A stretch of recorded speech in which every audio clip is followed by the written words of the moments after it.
Oh. Baiju wasn't in his shop. Oh, you're looking for Dr. Baiju. He's resting today, but he said to send any patients to the back room. Ah, okay. Thanks. We'll head on through.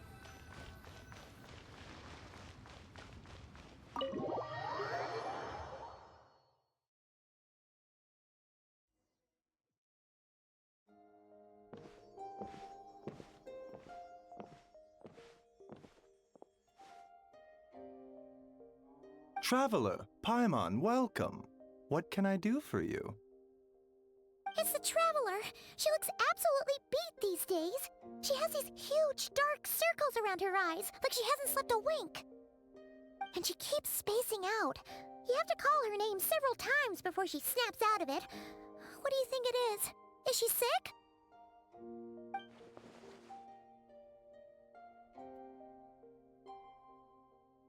Very peculiar. In all the time we've been acquainted, this is the first time you've come to me with a health complaint. Come, let me take a look at you.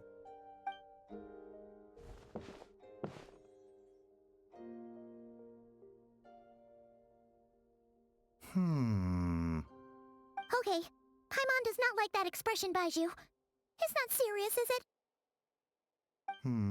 Complexion is good, eyes are clear, breathing is steady, pulse is strong.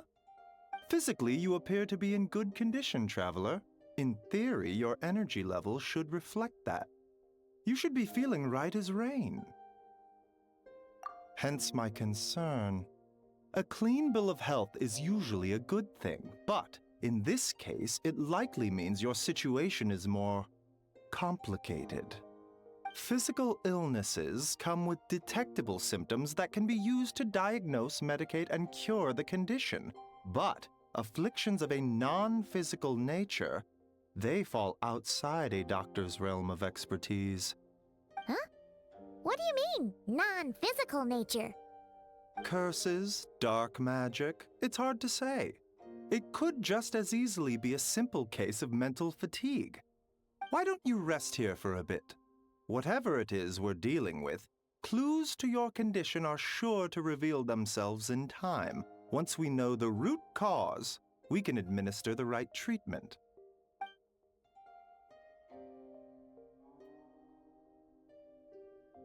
In the meantime, Changsheng and I will review the relevant literature for afflictions that present with mental fatigue.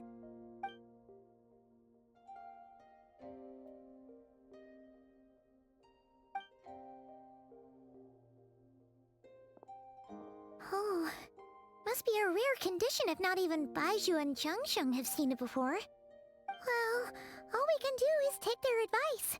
You look like you're about to collapse anyway. Just get some rest. Paimon will be right here by your side. Fingers crossed you'll be all better when you wake up.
Rise and shine!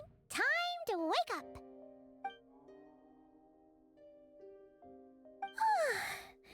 For once, you're making Paimon look like an early riser. It's already afternoon. Hopefully all that sleep did you some good. Feel a cut? What? Did you scratch yourself in your sleep? All right, let Paimon take a look. Nope, nothing there. Wait, did you have a nightmare? Okay, don't panic. Paimon heard that dreams tell us what we need by showing us the opposite. So, if you had a nightmare, maybe all you need is something to cheer you up. Come on, Paimon will treat you to something yummy.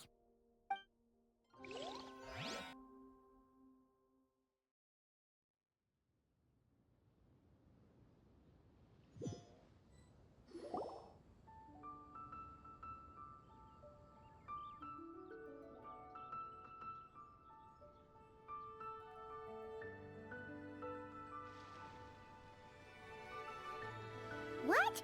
So, in this dream, you were trapped in a weird place with thick fog everywhere, and then a spike came out of nowhere and stabbed you in the back? Oh. Okay, well, that's a new one. Are you sure it was a dream? 'Cause from the way you describe it, it sounds like you were really there. But then again, you woke up right where you went to bed, and you were definitely in a deep sleep this morning.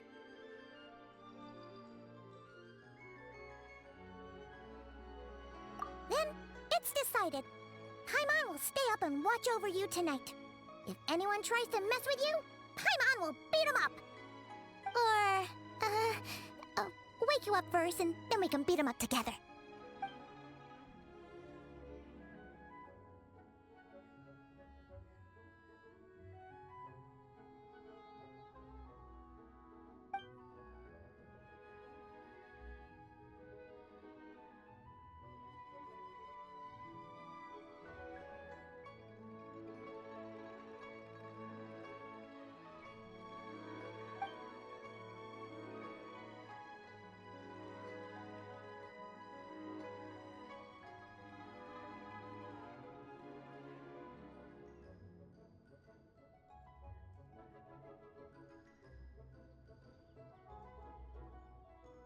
Something is missing?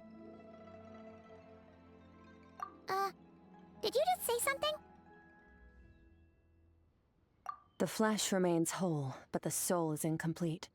Left unresolved, the mind will wither away along with it. Ah! What the? Wait! Paimon remembers you! Your child's master! Skirk? Right! What are you doing here? The last time we saw you was at the Primordial Sea in Fontaine, right? But then we left and never learned where you went after that. Child's been looking everywhere for you, by the way. What brings you to Wanmean Restaurant of all places? You came here looking for us? And were you the one behind that hocus pocus just now? Tell me, what is it that you saw? Tight-lipped, huh? I suppose that's fair. You, I'll take a glass of wine. Hmm? Oh, of course! Coming right up. We make this one in-house. It's not too strong. Enjoy. Chef Mao, I'll take a grilled tigerfish over here. Coming right up. Ah, if I knew we'd be this busy, I wouldn't have approved Shenhe's vacation. At the end of the day, what happens to you is of little consequence to me. I'm not here to try and win you over. Trust me or not, the choice is yours. If you want my help, now's the time to speak up. You have until I finish my drink. I was investigating an abyssal disturbance in the area and happened to notice you. Part of your soul is damaged, and the wound bears traces of abyssal corrosion. Need I say more? Neither of those things sound good.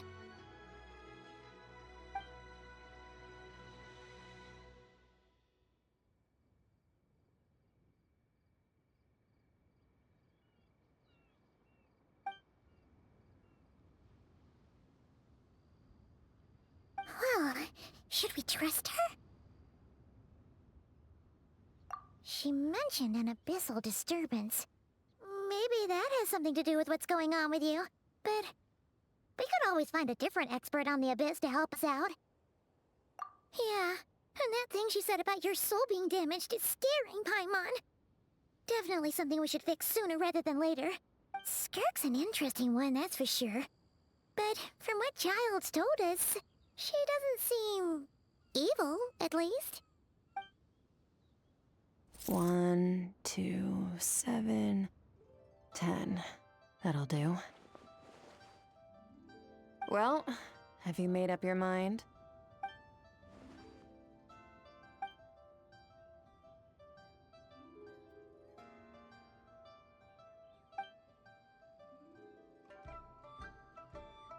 So, that's all we know, Miss Skirk. Ma'am, can you help us? So, you couldn't disperse the fog. I understand. Come find me in the Guili Plains when you're done here. Oh, and I left cash for the drink on the table. Settle the bill for me, will you? Oh, okay. Huh? She disappeared!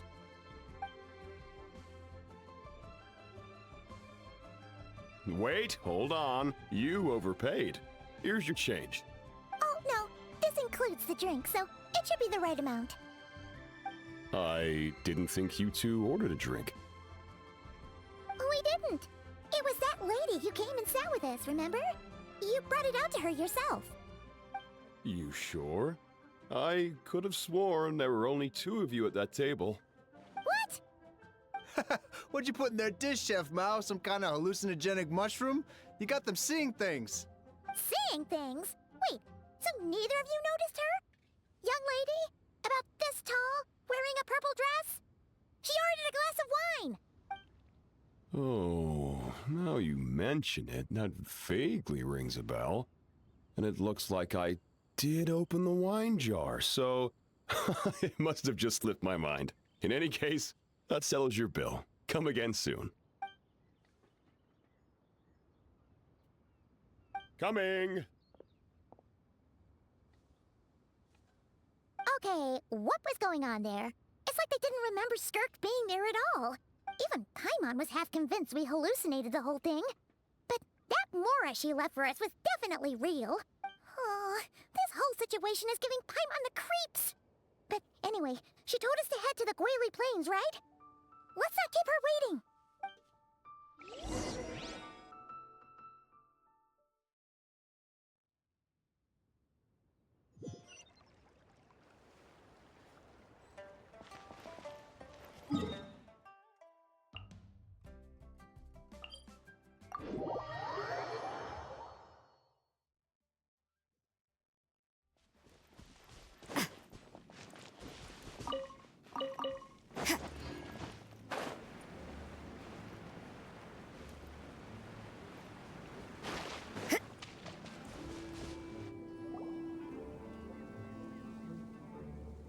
Whoa, what are all these rift hounds doing here?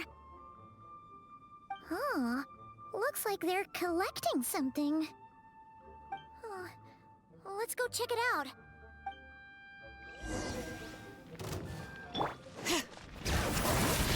Judgment! Lights out. Eat this! Torn to oblivion!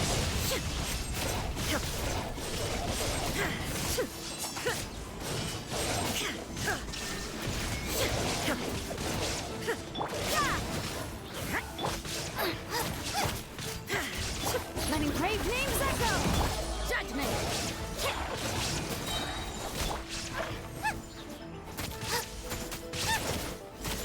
There is no escape!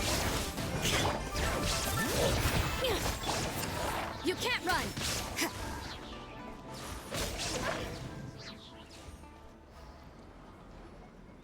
So, this is what they were collecting. It looks... yeah. What is going on here? From the moment they are born, all beings with great power have an impact on this world. Even if their body is sundered and their soul extinguished, their influence remains. Gods are the most common example of that. The remnants of gods who fell thousands of years ago remain buried deep within the earth, carrying within them a warped will and a dark curse. Together, these remnants form what you call god remains, and it appears that some of those sealed here were dug up and removed. There are traces left, but they're fading fast. What are you doing? Nothing! Just wanted to make sure you were, real? She's definitely not a ghost traveler. Paimon poked her, and she's solid.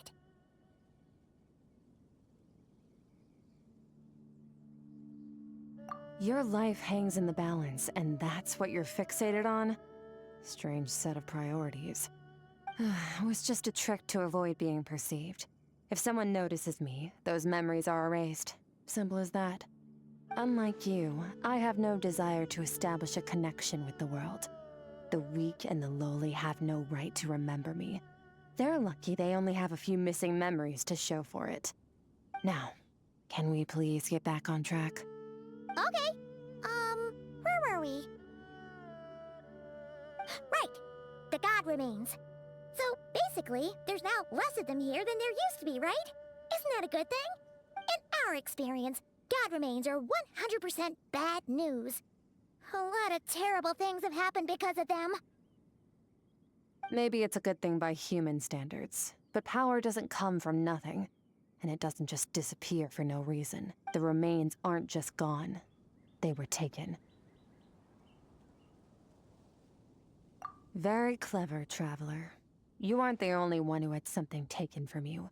There are victims like you everywhere. The only difference being, you can speak, and the remains cannot. So it went unnoticed. Something similar happened in Sumeru. Within the span of one night, countless consecrated beasts were slaughtered, and a large amount of the god remains buried in the desert went missing. Of course, god remains are just one of the targets. The culprit is chipping away at sources of power all over this world, including the Stella Fortuna above. Wait, you mean... the stars? Mm-hmm. 42 of them have died out in the past few months alone. In Conria, people believed that powerful individuals have corresponding Stella Fortuna. Even should that individual fall, their Stella Fortuna would not disappear, but gradually evolve into a new constellation. Yet now, stars are disappearing from the skies entirely, and it's not hard to deduce what's happening to the power they contain. Something has been leeching power from this world like a parasite steals nutrients from a host. And now, it's no longer satisfied with the remains of the dead. It wants you. This time, it only took a fragment of your soul. But next time, there's no telling how far it could go. No one knows. All I know for certain is this. Getting back what you lost will not be easy. Considering how much power this entity has stolen, it must be a god-level being by now at least. But that's not the real concern.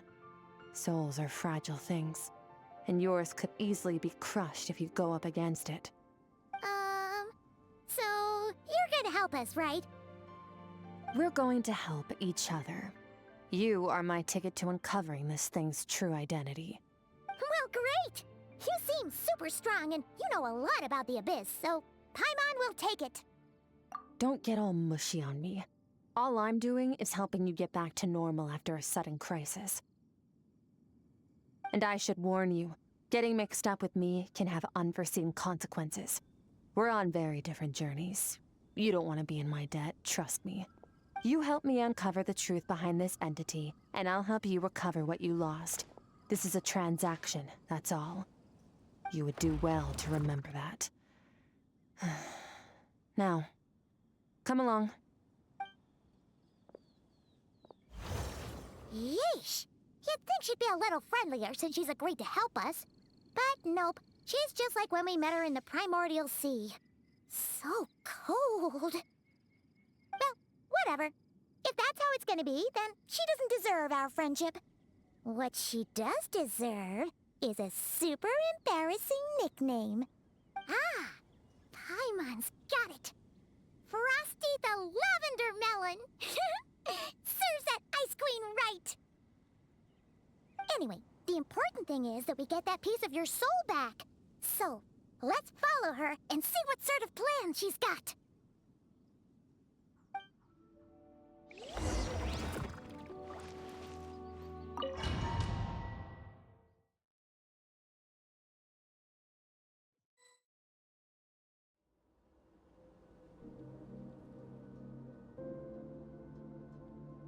Whoa! This place is way bigger than Paimon expected. Where are we? This is where I live. I suppose it's the closest thing I have to a home here. It is. I brought you here because time flows differently in this place. I don't know how much Ajax has told you, but when he fell into this space, I mentored him for 3 months. In that time, only 3 days passed in the outside world. Ajax? Oh, right! That's Child's real name! Yeah, Paimon remembers him mentioning something like that. So, a month here is equivalent to 1 day in the outside world? That should mean we're safe from that power-hungry soul snatcher for now, right? Yes, well, I didn't bring you here just to show you around. In the outside world, the Traveler could be attacked at any moment. But coming here has bought us quite a bit of time. Now, we just need to figure out how to investigate that place you saw. The one full of fog. Both your description and the abyssal disturbance I felt point to that space having some connection to the abyss. It could even be a domain similar to this one. The thief who stole that fragment of your soul is hiding there. But the abyss is a chaotic and turbulent place. If we want to pinpoint their location, we need to see what that space looks like without the fog. Abyssal power can grant a special form of sight. Have you ever wielded abyssal power before? Okay. Do you plan to learn? That tracks. All the information you have suggests the abyss is something sinister, and that abyssal power is a wild and dangerous force that always spells disaster. And you're saying that's not true? Depends on your perspective. Floods and hurricanes take countless lives too. But if one day you gain the power to control them, what was once a calamity is now just another tool in your arsenal. I'll respect your opinion, though. Just means we have to turn to the second best option. A little abyss crystal that contains my power. Wear it on your head, and we'll be able to perform dream mirroring when we fall asleep. Dream mirroring? It means experiencing whatever the other person is dreaming. Everything they see, think, and feel. Since you haven't studied the art of using abyssal power, and have no plans to jump in the deep end right now, I'll have to do the investigating for you. With dream mirroring, every time you slip into a deep sleep, I'll see with my own eyes whatever scene plays out in your mind. Then, I can guide you through the dream environment, and we'll take back what was stolen from you. Huh. You make it sound so simple. Tough to say. This is an unprecedented situation for both of us. Even assuming we do manage to find where this entity is hiding, like I said, getting your soul fragment back won't be easy. To play it safe, I need to give you some special training first. Wait, you're gonna teach her some of your martial arts? Does that mean the next time we see Child, we have to treat him like our senior? Do as you want. For my part, I don't see you as my disciples. You're already a pretty good fighter. All I'm planning to do is build on your current skills, and train you for the specific scenarios that I think we might face. But that's enough talk. If you're ready to do this, then come with me. Time might be more lenient here, but that's no excuse to waste it. Oh, she moves fast. Paimon can hardly keep up with her. So, special training, huh? Kind of a rare opportunity. With your skills, there's not a lot of people qualified to train you. The last time something like this happened was probably anti-Raiden Shogun training, right? Oh, feels like a lifetime ago. Skirk seems pretty strong too, though. Remember how she said that the all-devouring narwhal was just her master's pet? Maybe we really will learn something here.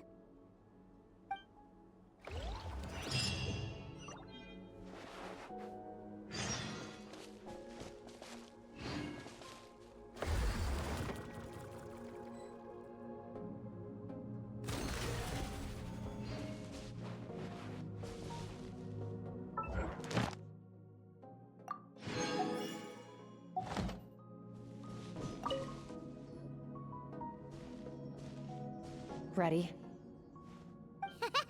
Bring it on! Your training will be split into 3 stages. Testing your blade work, elemental abilities, and reasoning skills. We'll start with blade work.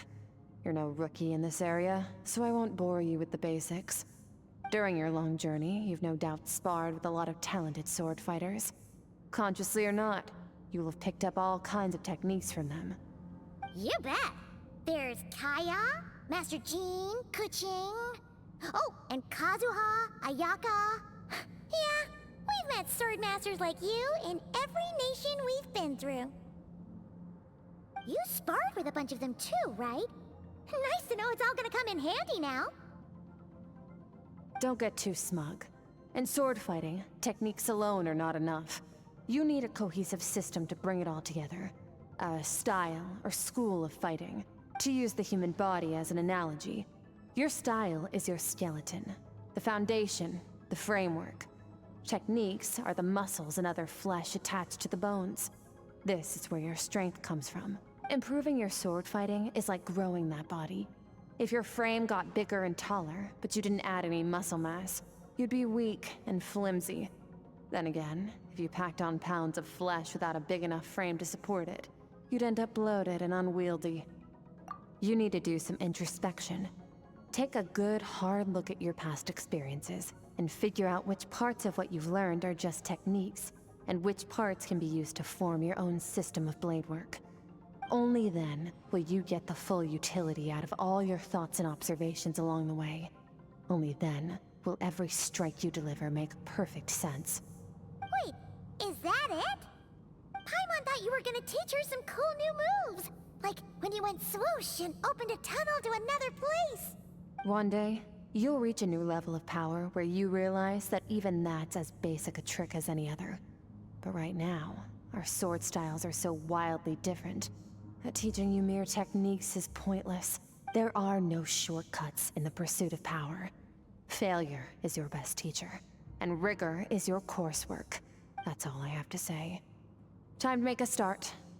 Train until you're satisfied with yourself. Now focus. Destroy the crystal columns as swiftly as you can.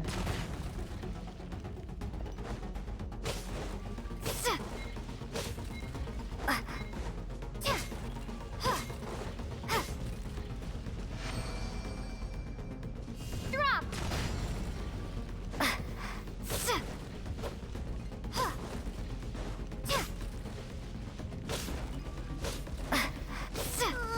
This is making Paimon's head spin. Hang in there, traveler!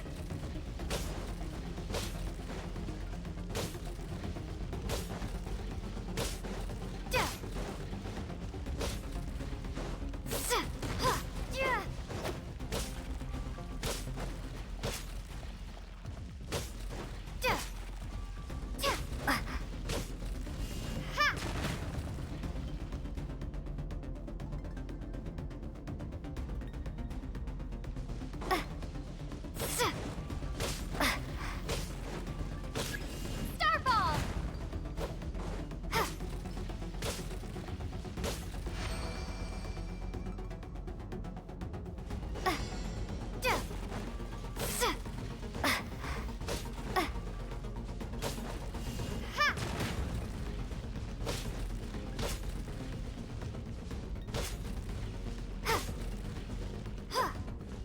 Drop!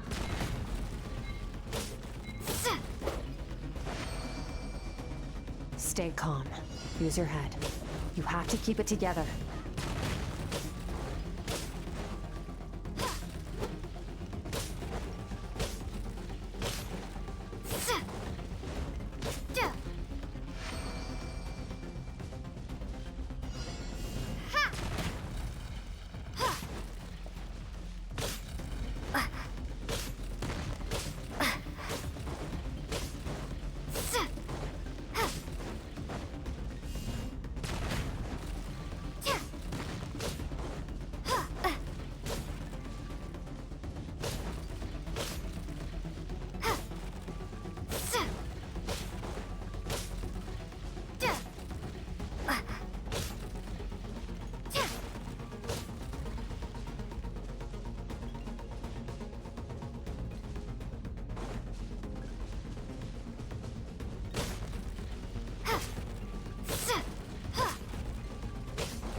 this moment will be frozen in time.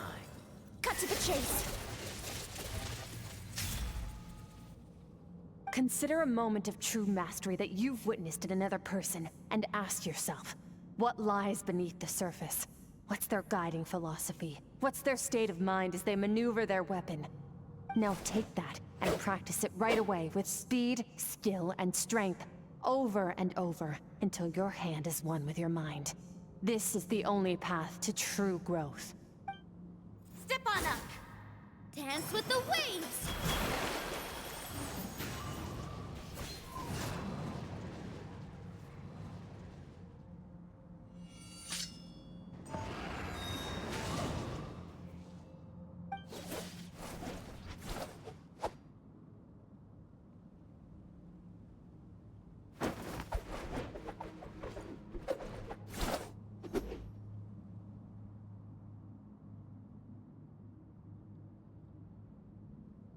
If you start to tire, empty your mind, but do not stop. Stay in that frame of mind as you keep up the fight. Get rid of all redundant movements. Imagine your sword is an extension of your own body. Wield it just as you wield your arms, hands, and fingers. 'Twas on a deserted, moonlit night that the hero approached the vile dragon's limpid lair. Ring cutter! Feathers fleeting wet, the white heron treads water, a sight without flaw. Master of Inazuma Kamisato art Tachijutsu.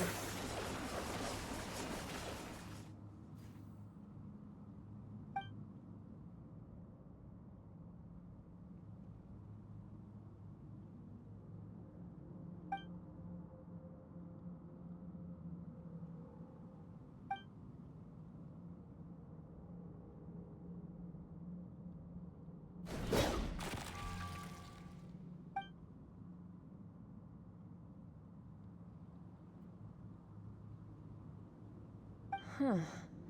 Looks like you've made some real progress. That concludes your training session. Awesome! Paimon knew you could do it! How do you feel?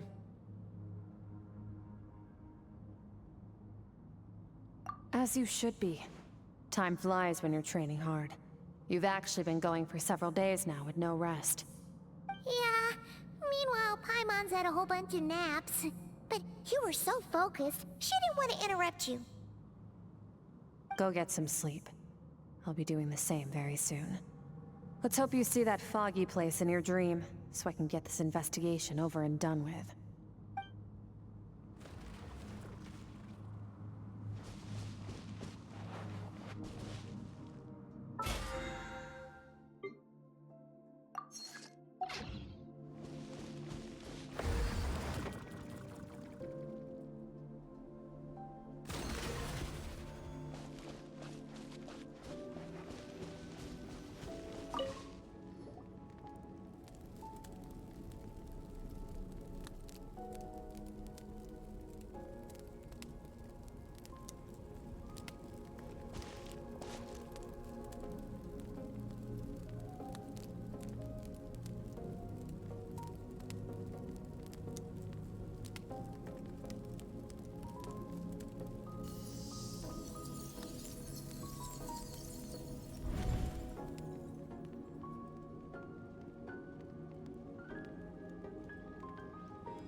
Skirk, why are you skipping classes again? We've talked about this. 'Cause he's a crabby old man, and he's a boring old man. I don't like going to his classes.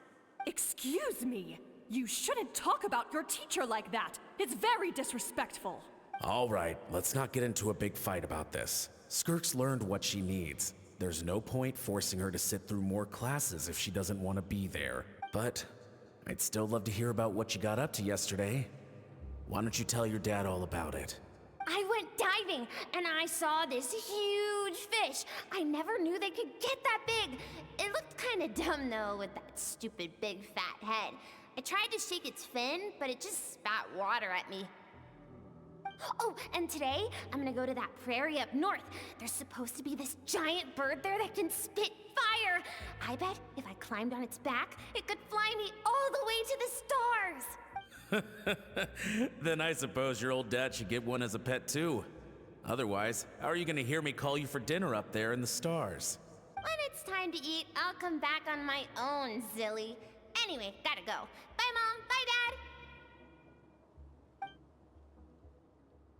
Wait! Put on a coat at least. You'll catch a cold. I'm talking to you, young lady. You spoil that child, you know. Ever since that merchant ship arrived, she practically lives outside. Always going on about exploring the beyond one day, whatever that means. Let the kid do what makes her happy. Besides, we both know you're all bark and no bite. Come on, our little adventurer is gonna be hungry when she gets back. Let's get started on dinner.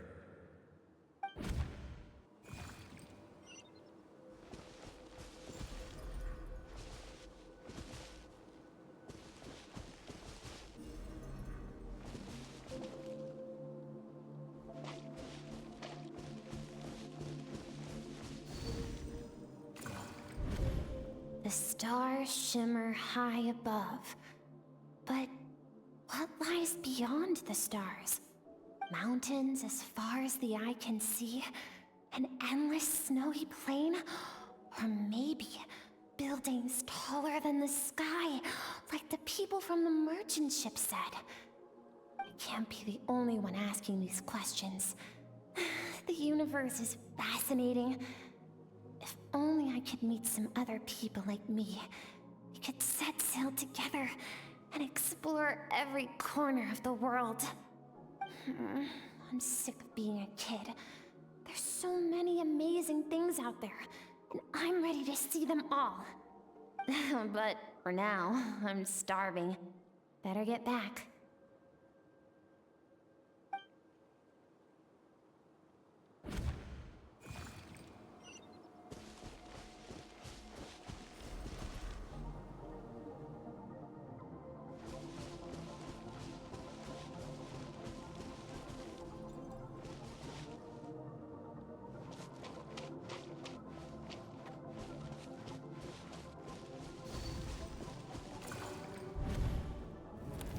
Don't let a single one of them get away! No, please, spare the children! Stay back! They're coming! Run! Help! Eliminate the threat. Take them down! Don't be scared. Help! This way! We'll never make it! Fire. There's fire everywhere. What happened? I told you we shouldn't have trusted these outsiders!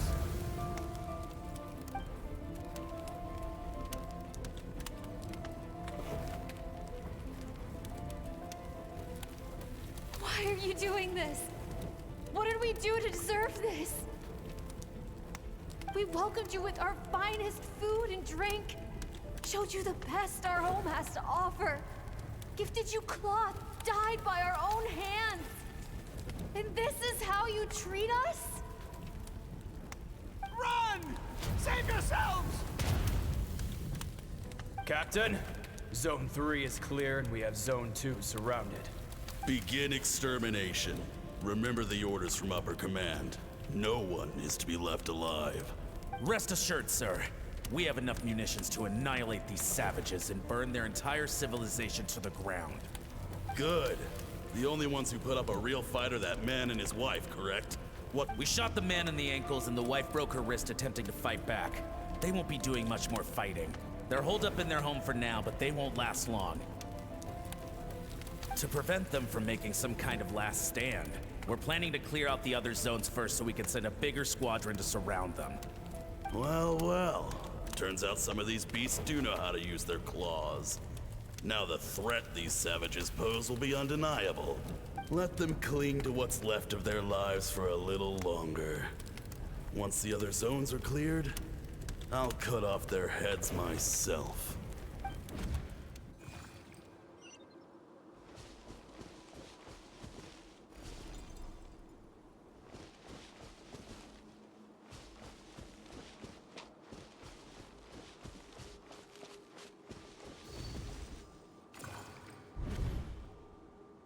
Dad? Mom?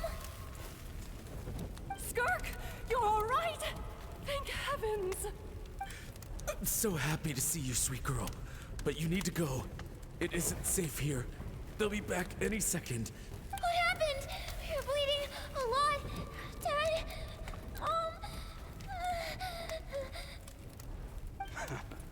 This is the place. Alert all units. Prepare to surround. Run, Skirk! Run as far away as you can. Don't trust anyone. Your dad and I, we're not afraid to stare death in the face, but we need you to survive. My clever girl, so curious. You're already so brave. I know you're going to grow up to be such a positive light in this world. Whenever you miss us, just play this song. Remember, life is a gift. Don't let darkness claim it. Break down the door! Look what we have here. A savage that can pluck a tune. Well, the show's over.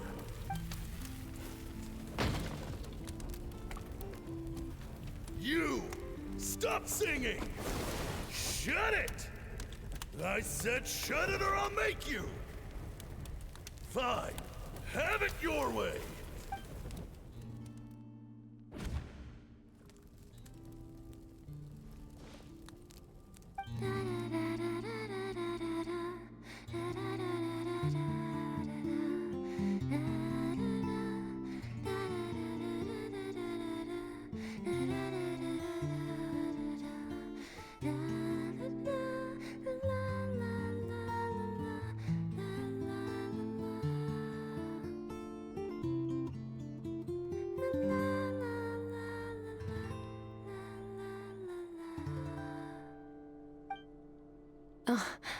You're awake? I found a few clues while you were asleep, but it's only a start. Now, time for the second stage of your training. This time, the focus is elemental energy. Come find me when you're ready to begin.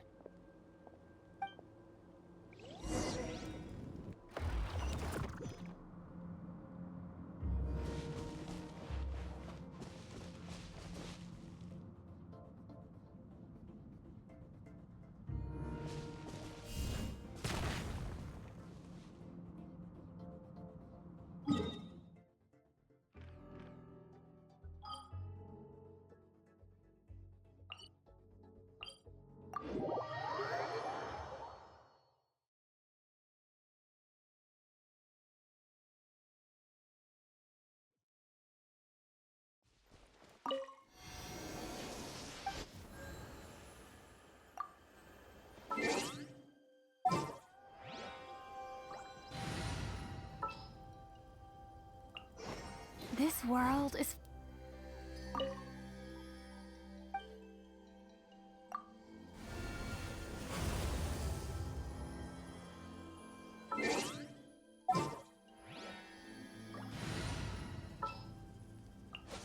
Make sure to keep up.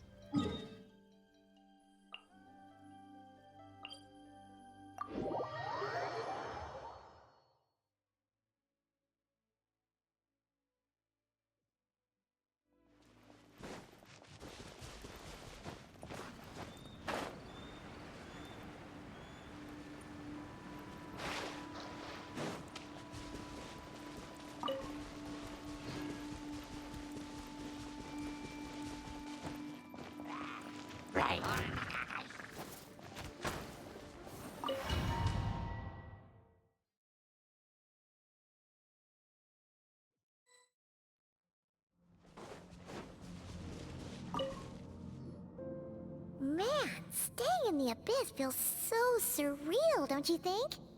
No day and no night. It's like time hardly exists. If we weren't careful to keep track, it feels like we'd have no idea how long we've even been here. Well, except for the fact that Paimon still gets hungry like clockwork. You go do your training. Paimon's gonna grab a bite.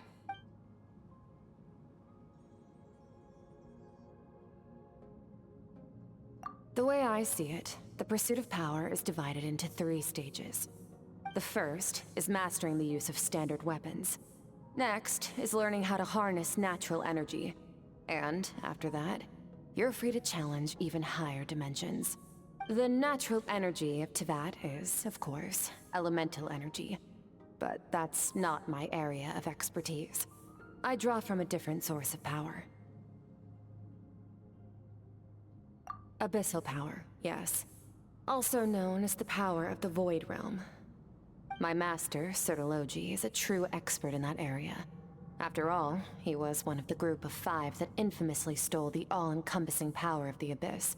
An act for which the people of Conria gave them the epithet, the 5 Sinners. The elemental energy of Teyvat, on the other hand, is derived from the power of the Light Realm. These 2 forms of energy exist in direct opposition to each other. Suffice to say, there's not much I can teach you this time. A keen observation, traveler. Call it respecting local norms. The Abyss stands in direct conflict with the will of this world. So, to make my life easier, I disguise my power to make it appear cryo-like in nature. It's a technique I learned from some Conrian ruins, known as the 7 Shifting Serpent. If you ever change your mind about delving into abyssal power, I can teach it to you. So I've heard. You seem to have a knack for removing abyssal power. But is purification really what's going on there? Like I said, power does not simply disappear. Just thinking out loud. Let's focus on your elemental training. That's what's gonna help us if the situation gets tricky.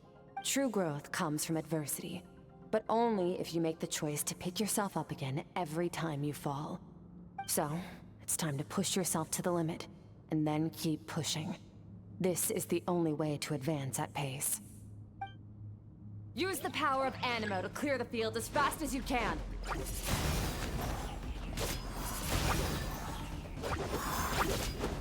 Windblade!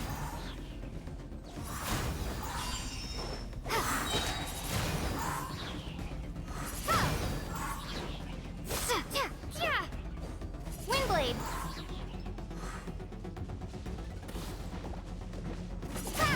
Be gone! Windblade!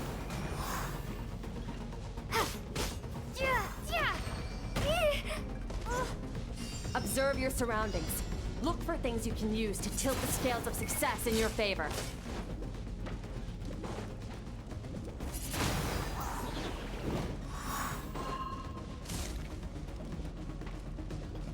Windblade!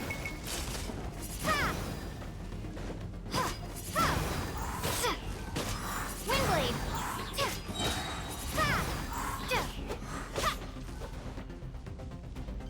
Windblade!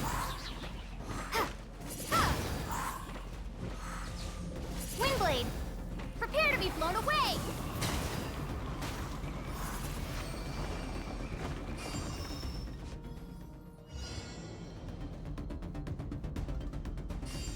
Use the power of Hydro to destroy the spikes.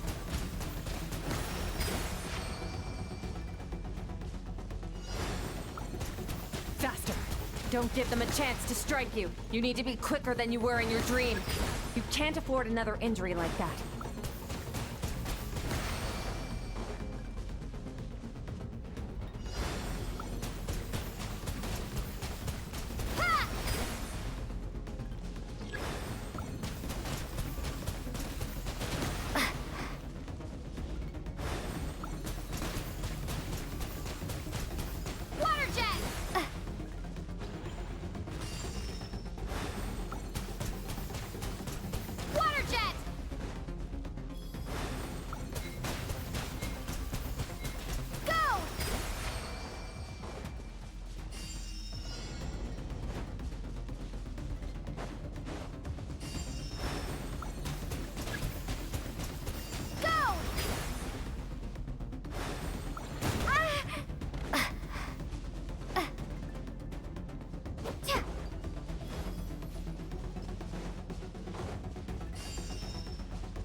You need to understand what makes you special. The ability to wield elemental energy without a vision and switch between the elements at will. It means your aspirations need no approval from the gods. Your power is not bound by the rules of this world. So be bold. Do not be afraid to chart your own path.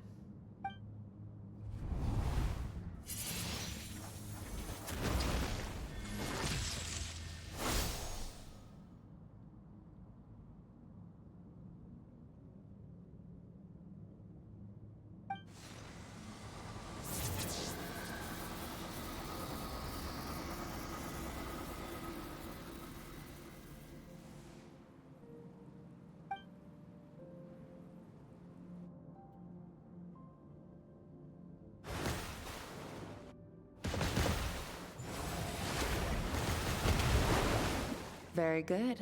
It seems you've reached a deeper level of connection with the elements. Long enough for you to lose yourself in your training, which is a good sign. Relentless practice with the elements has drained all your strength, but it's also what allowed you to make progress. Get some rest. When you wake up, we'll proceed to the final stage of your training.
What is the secret to power? Longing, hatred, self-preservation. No, it is fear. The fear of losing those you love. The fear of watching your home burn. Fear of loneliness. Fear of death. Fear is the source of evolution.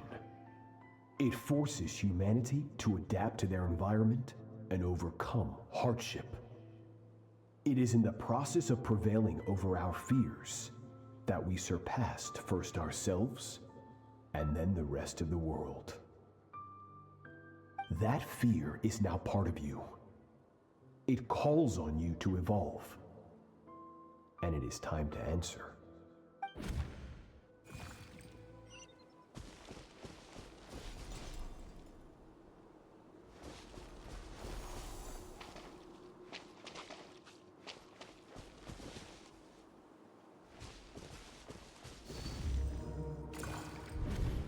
Any minute spent missing home is a minute wasted. Practice your sword work instead. Do not make me tell you twice. But, Master, I can barely lift the sword anymore. If I keep going, I feel like my wrist is going to break. So it has not broken yet. Then pick up your sword and keep practicing until it breaks. I want to hear the cracking and splintering of bone. After all, bones can always be reset.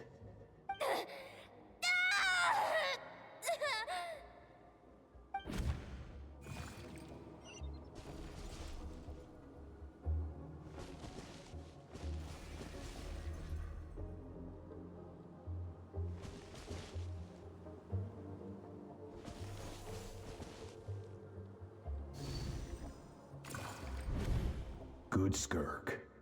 Once again, you survived. How do you feel?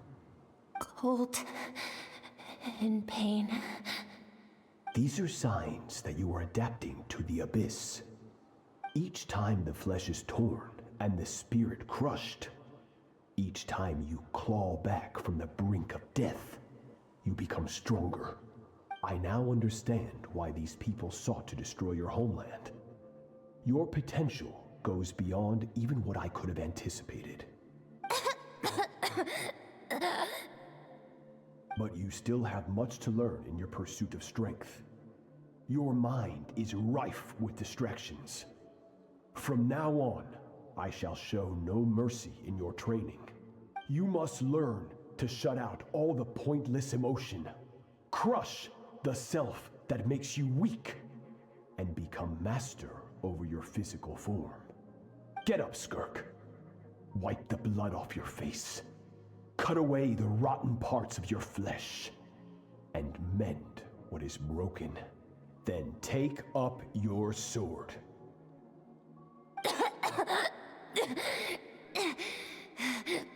Yes, Master.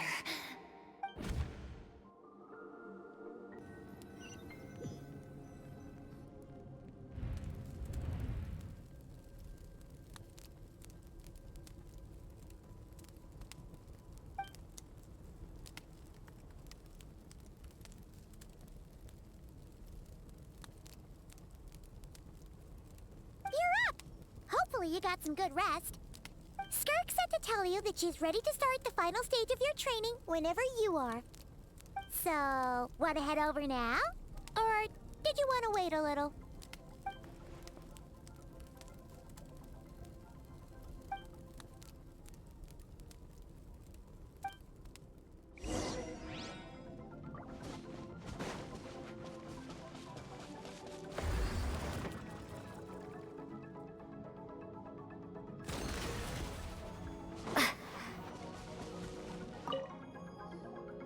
From your training so far, you have gained better command of the sword, and more control over your elemental abilities.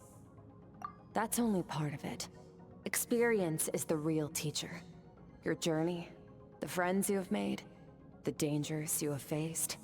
These have taught you more than I ever could. Now, it's time to focus on how you react under pressure.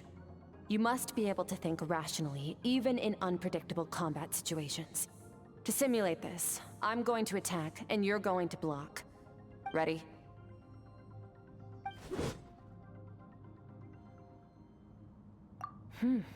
Not bad. That defensive stance looks near unbreakable. Just like your brother.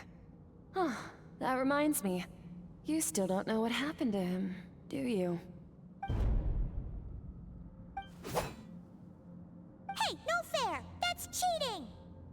You think every opponent has the same moral code as you? You can denounce their deplorable methods all you want. But only if you live to tell the tale. The dead don't get to complain. Strong emotions will always arise in combat. Anxiety, anger, fear. But a true warrior is never at their whim. Only when you are free from the influence of emotion can you make the right choice, no matter the situation. How amusing. Almost sounds like you think you know me. But you don't. You can choose your own path. We are not the same. Let's begin. Try to use reason over emotion. Make the most rational and advantageous decision in any given moment. This is your final training session. Look alive. Same drill as before, but this time I'm going to interfere. Hold your focus.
Not bad.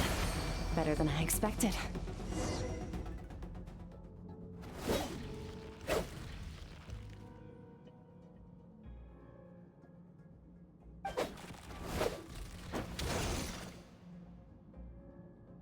You're getting the hang of it. The first step to controlling your emotions is controlling your mind. You want a unified train of thought. It all comes down to focus.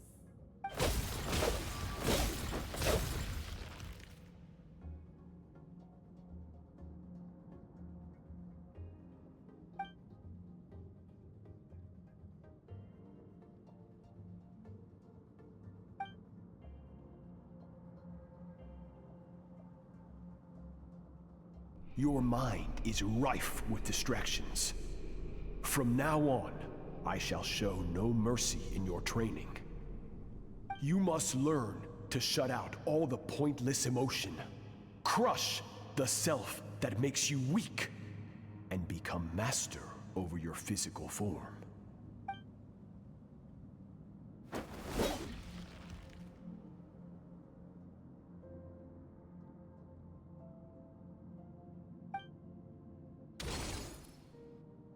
Stop. Let's pause here. One look, and I can tell your mind has wandered. That's to be expected. There's a limit to how long a human being can concentrate on one thing. Staying calm and focused sounds simple in theory, but in practice, it's more demanding than sword work or elemental abilities.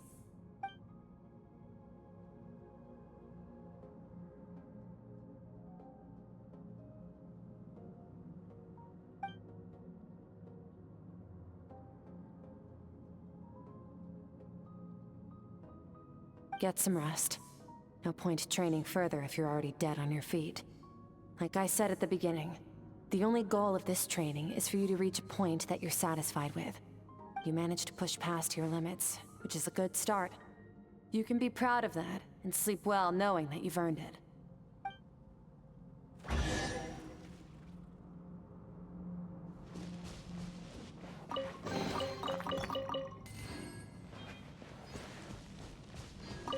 Warriors will train day and night to perfect their skills.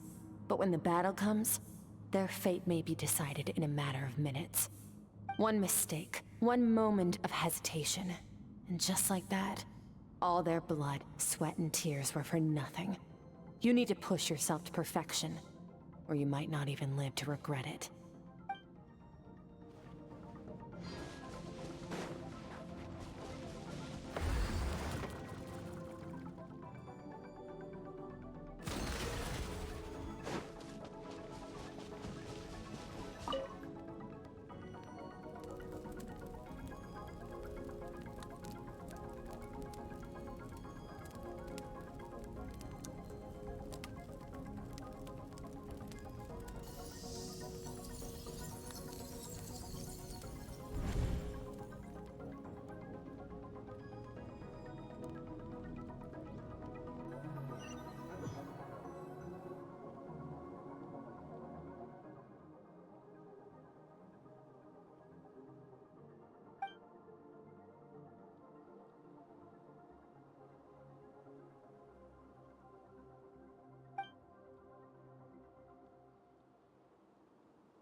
Skirk is amazing.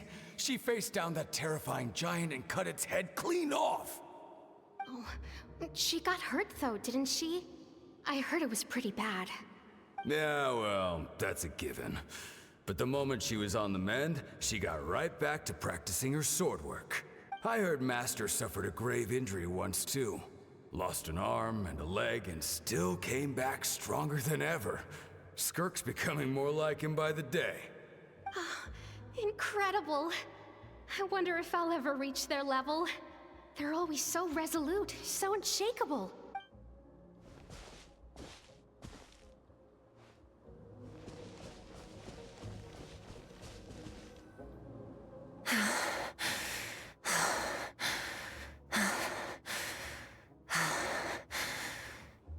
Pathetic. You're not even trying. You're so much weaker than you think. Skirk, have you become a positive light in this world?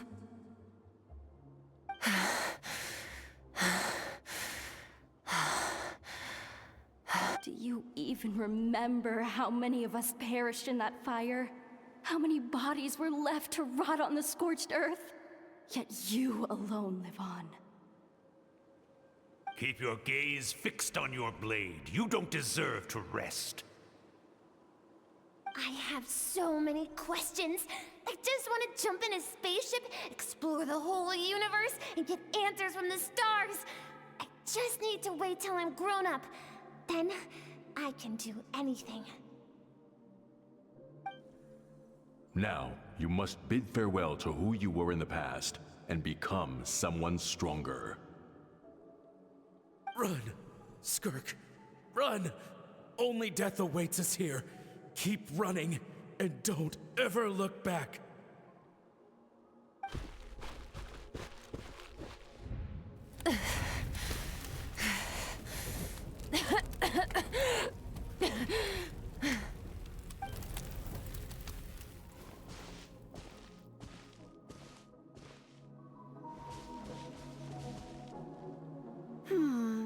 Let's see here.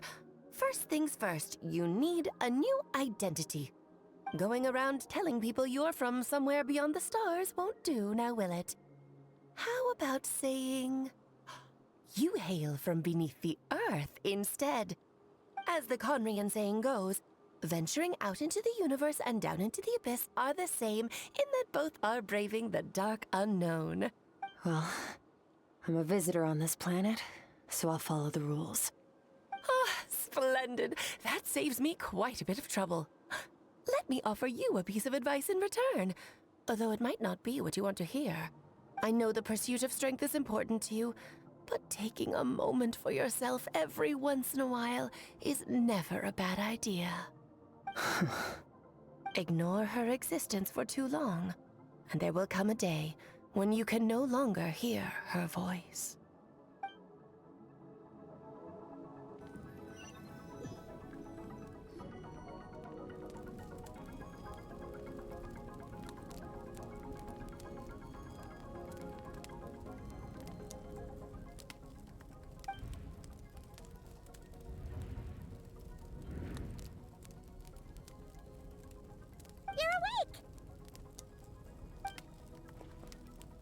You must be starving, right?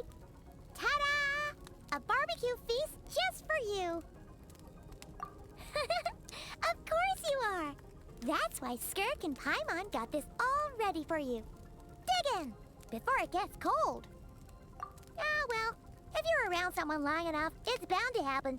Plus, Skirk can cook. So, Paimon decided she can forget the whole Ice Queen thing. Paimon's not one to hold a grudge. Here's an idea. Let's save the chit-chat until after the meal.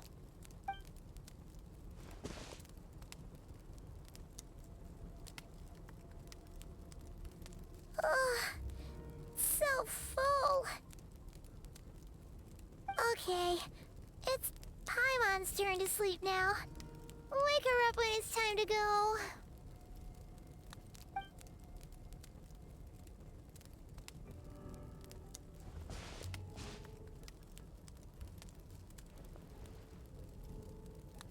I have good news. First, your training is complete. You have what it takes to wield immense power.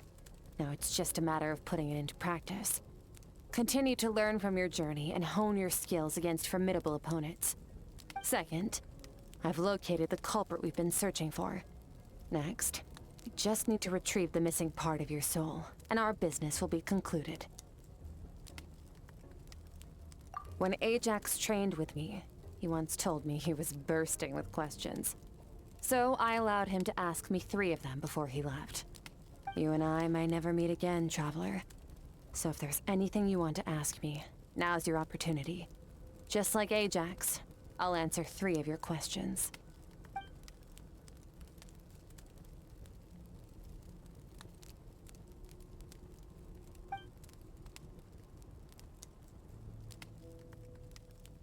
Okay, not the angle I was expecting. What makes you ask that?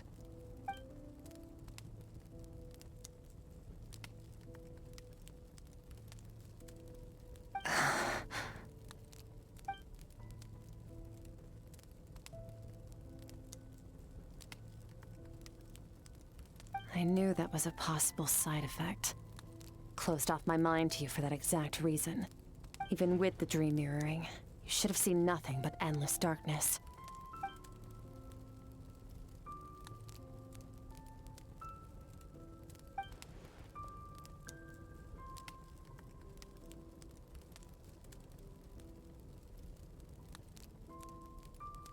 Whatever. Must have been a flaw in my execution. I shouldn't be too surprised. Due to some recent circumstances, my self-control has been lacking as of late. Since you've seen what you've seen, there's no reason to hide the truth. All I ask is that you keep it a secret. No, I'm not from Teyvat. I'm from a different planet. And there was a time when I journeyed through the stars. A lot like you in some ways.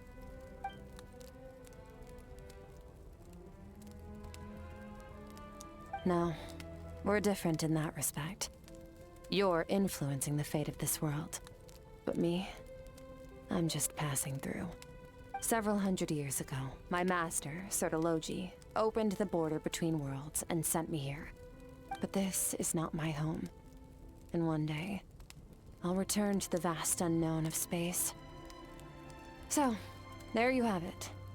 On to your second question.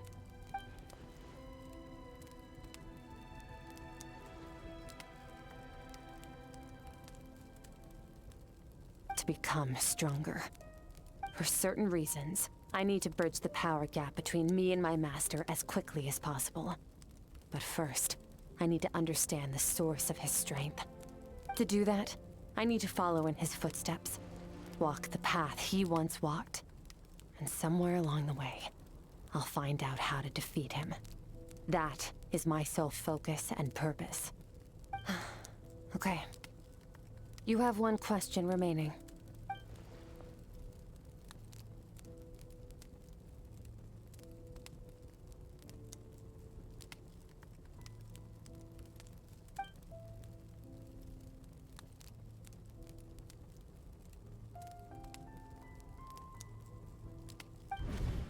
You make it sound so easy.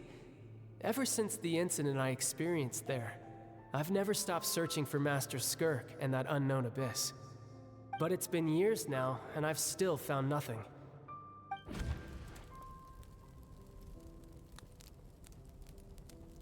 Well, your last question?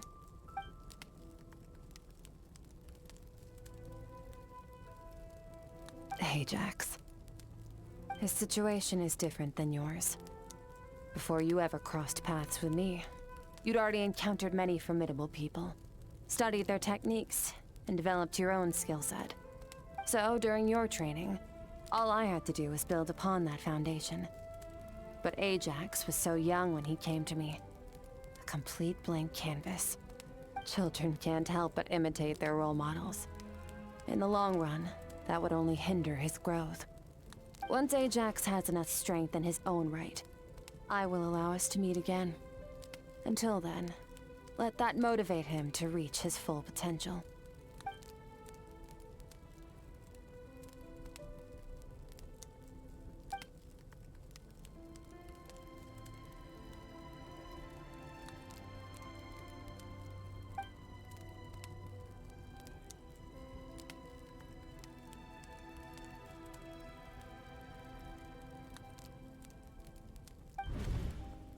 Unlike you, I have no desire to establish a connection with the world. The weak and the lowly have no right to remember me. They're lucky they only have a few missing memories to show for it.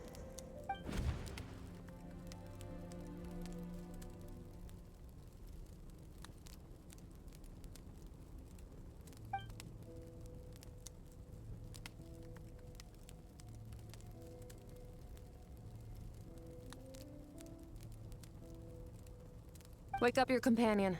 It's time to go. Oh, and everything I just told you, best keep it a secret from her as well.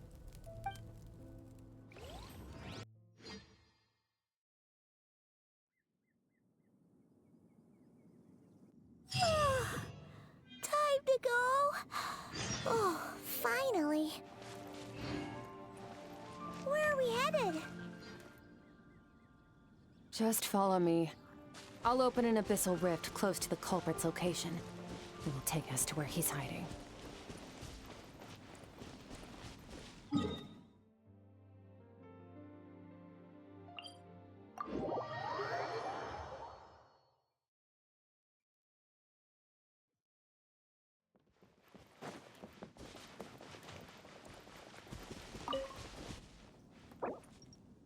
Judgment!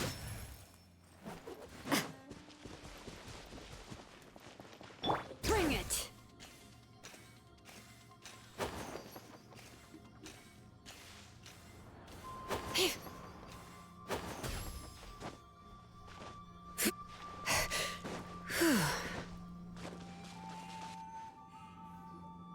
Wait, this is near the chasm, right? Yes. If we enter from here, we'll be able to reach that place from your dream. You have some experience with abyssal domains by now, but still, this is someone else's territory. Best to proceed with caution. Don't worry, Paimon's an expert at hiding behind other people for safety. Oh, but, that means you need to stay safe, traveler. All right. Remember your training. Time to put it to use.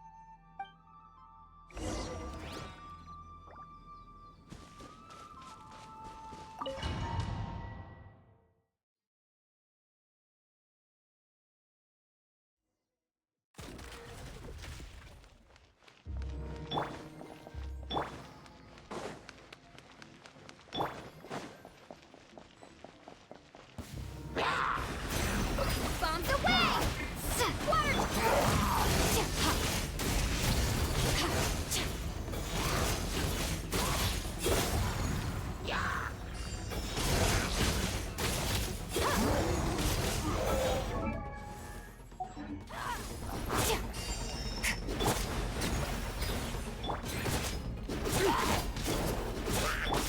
Water jet!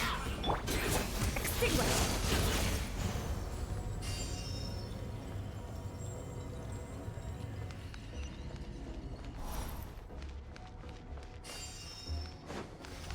Whoa! Look at all these spikes! Careful! Don't get hit! You know what? Paimon's just gonna float behind you. Come on, you got this.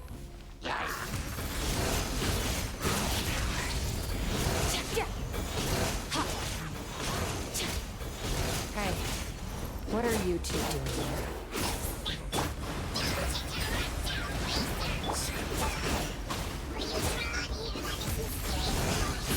Dusty. Like an abandoned house. Let's press on.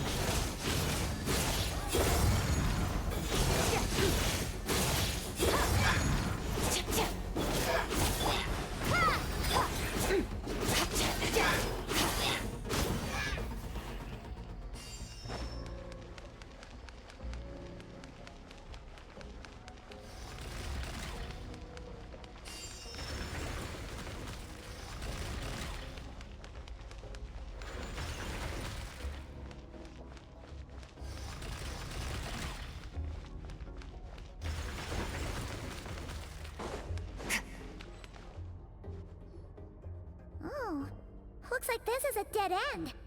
Did we make it to his hiding place? Ugh, this fog is making it impossible to see anything! This should be the place where you were attacked, traveler. The missing part of your soul should be nearby. Can you sense where it is?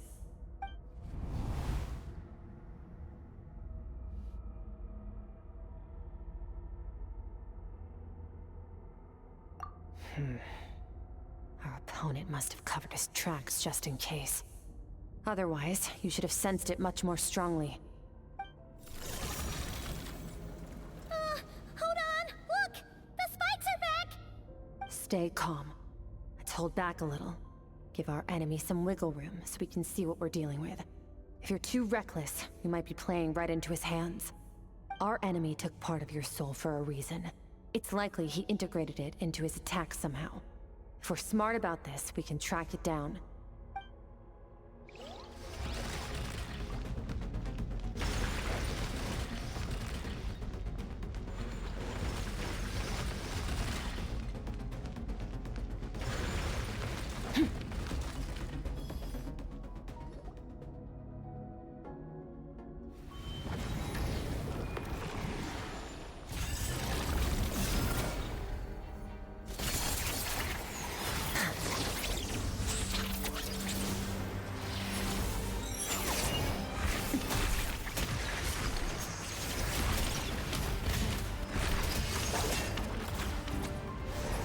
From the start, the attacks have been focused on me. Trying to break through my defenses? I see.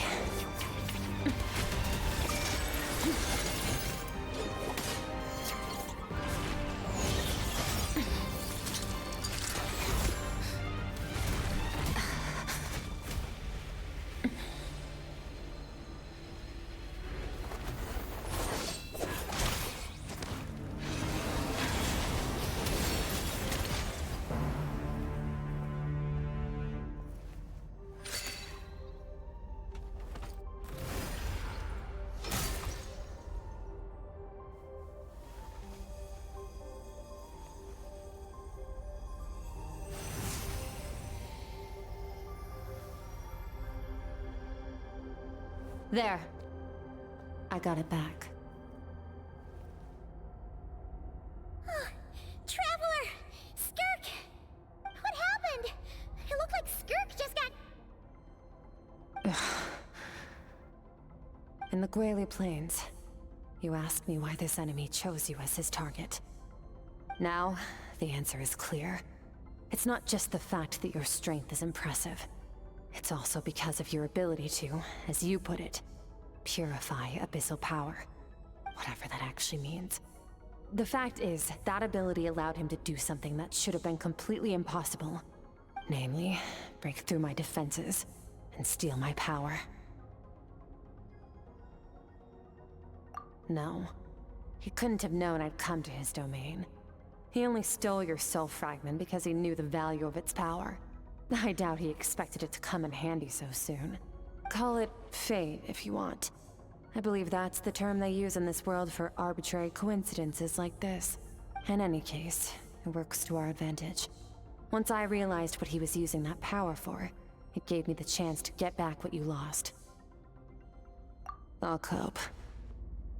Well, done gorging? Good. Time to answer some questions. How did you get the power of the all-devouring narwhal?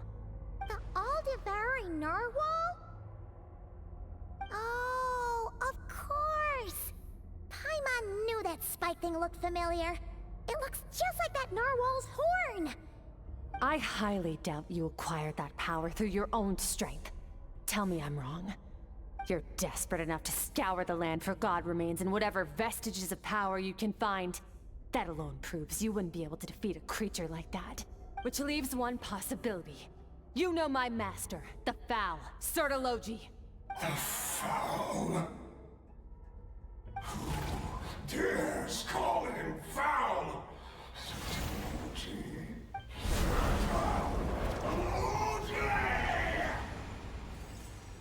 What's wrong? Bit off more power than you can chew? You're struggling to hold a basic conversation. Just a little longer. I'm still... Look! It's back! Those obsessed with power will let it devour them before abandoning their pursuit. Keep calm and use reason to decide the best course of action.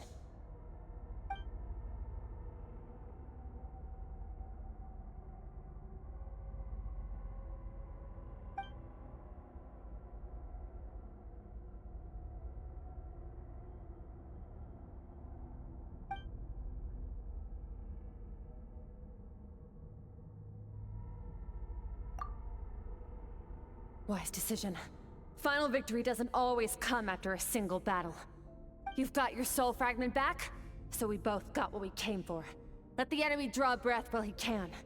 It won't be for long. Get us out of here, Traveler. You'll need to lead the way this time.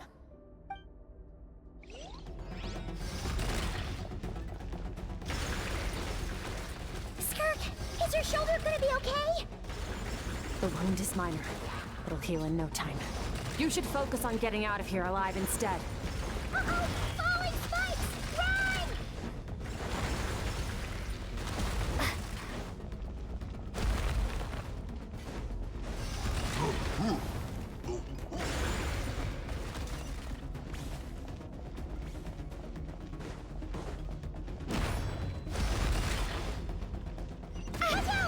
Looks like this place is about to collapse!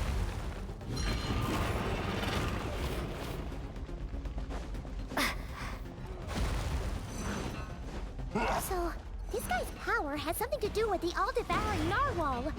Did you know that all along, Skirk? I had my suspicions. That's why I decided to investigate in the first place. But suspicions only get you so far. I needed to verify it for myself.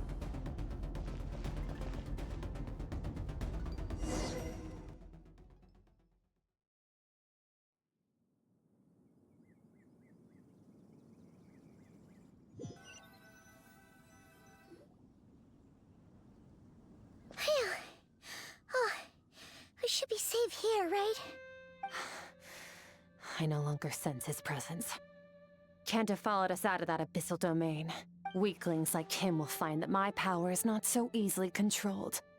He won't be leaving that place until he's managed to digest it. You seem surprised. I suppose that's fair. You've seen but a fraction of what that whale is capable of. That gaping maw could swallow a planet whole. It's called the all-devouring narwhal for a reason. Devouring is what it does best.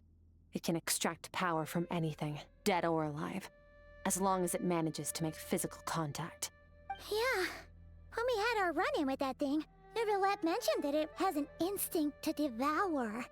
Your dragon friend recognized the nature of its abilities and used the power of Hydro to protect you. That worked because it was in a satiated state, so it was somewhat less aggressive than usual. It's a different story when it has no more power to feed off of. That's when its true, voracious nature kicks in. It could devour everything on the planet in that state, which is why I cast it into that void space. But I hadn't counted on there being anyone left on this planet capable of wielding its power. To me, that says he must have encountered the whale a long time ago. Meaning, he must have known my master. Exactly. It told me everything I needed to know. Hence why I said we both got what we came for. And I believe that brings our transaction to an end. Now that you're whole again, you can get back to your own journey. I'll handle the rest of this situation myself. No way! We can't leave now! Something was stolen from you because of us! We have to help you get it back! This isn't my first taste of failure or losing power. When you fall, you get back up again and become stronger. That's how it is. But what if that monster finds you before you're all better? Plus, how are you gonna get home? It's not like you can just go swoosh and open a door to the abyss again. Not without your full strength. So, sticking with us for the time being doesn't sound so bad, does it?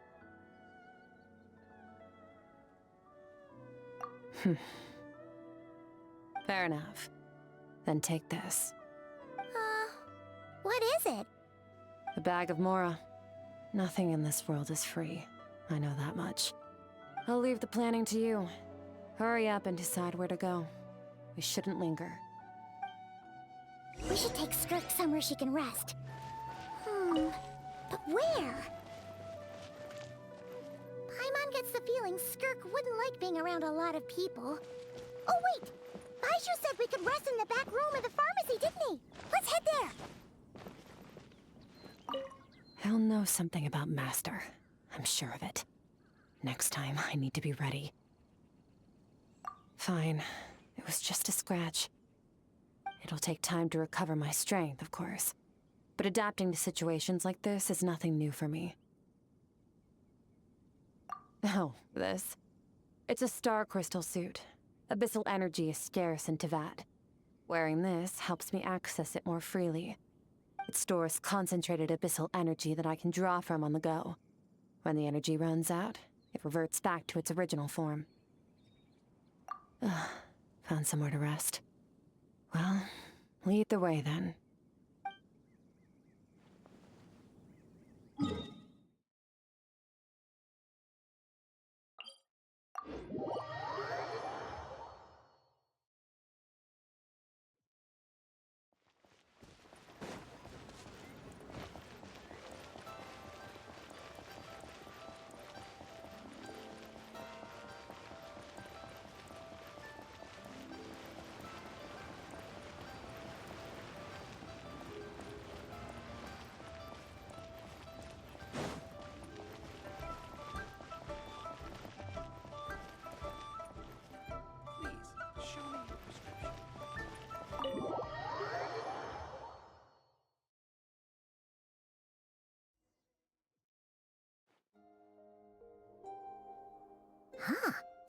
from Skirk has a ton of Mora in it. Does she have a job or something?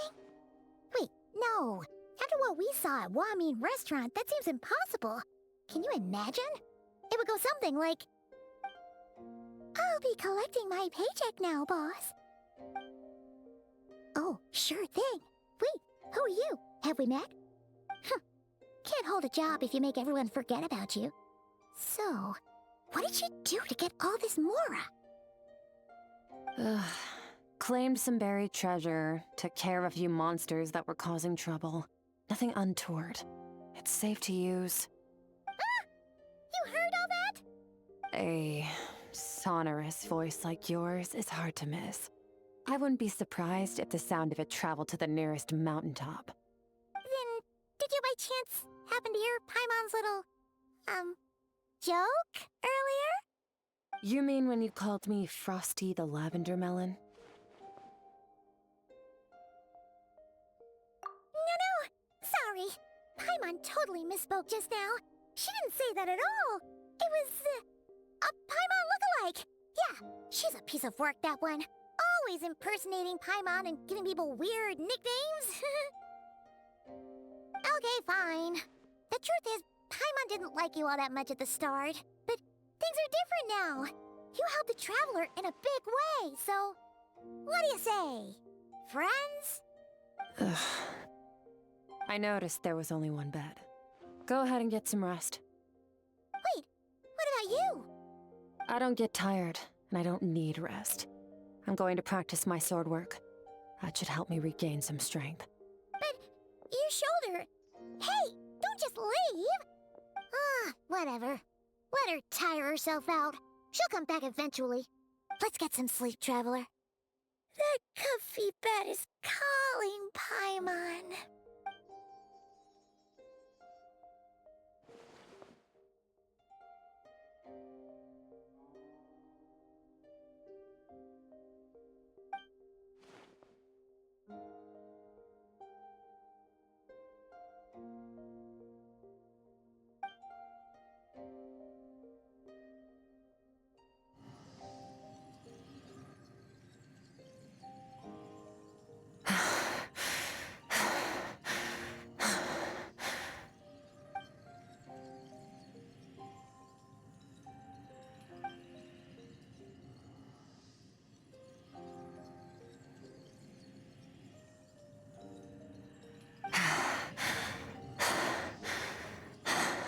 Quiet.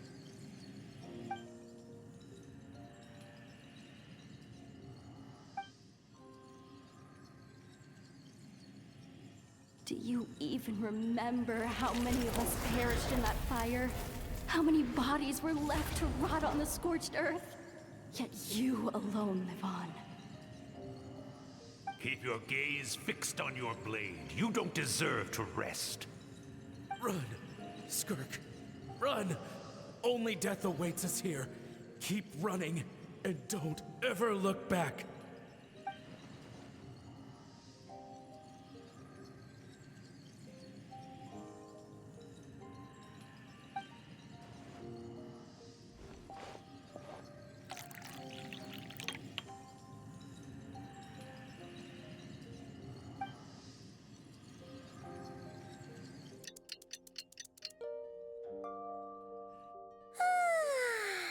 Getting an early night's sleep is the best.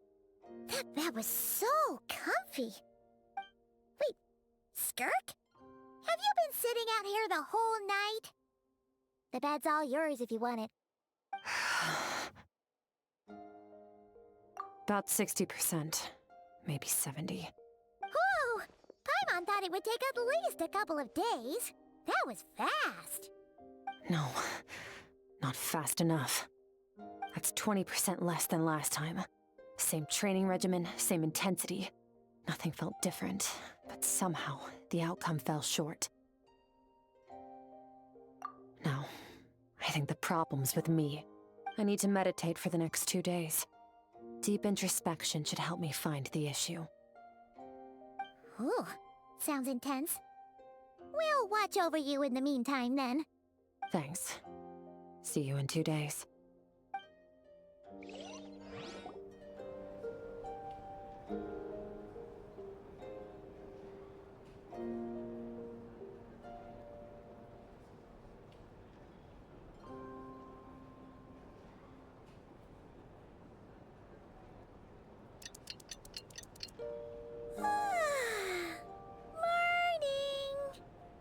Skirk is still meditating, huh?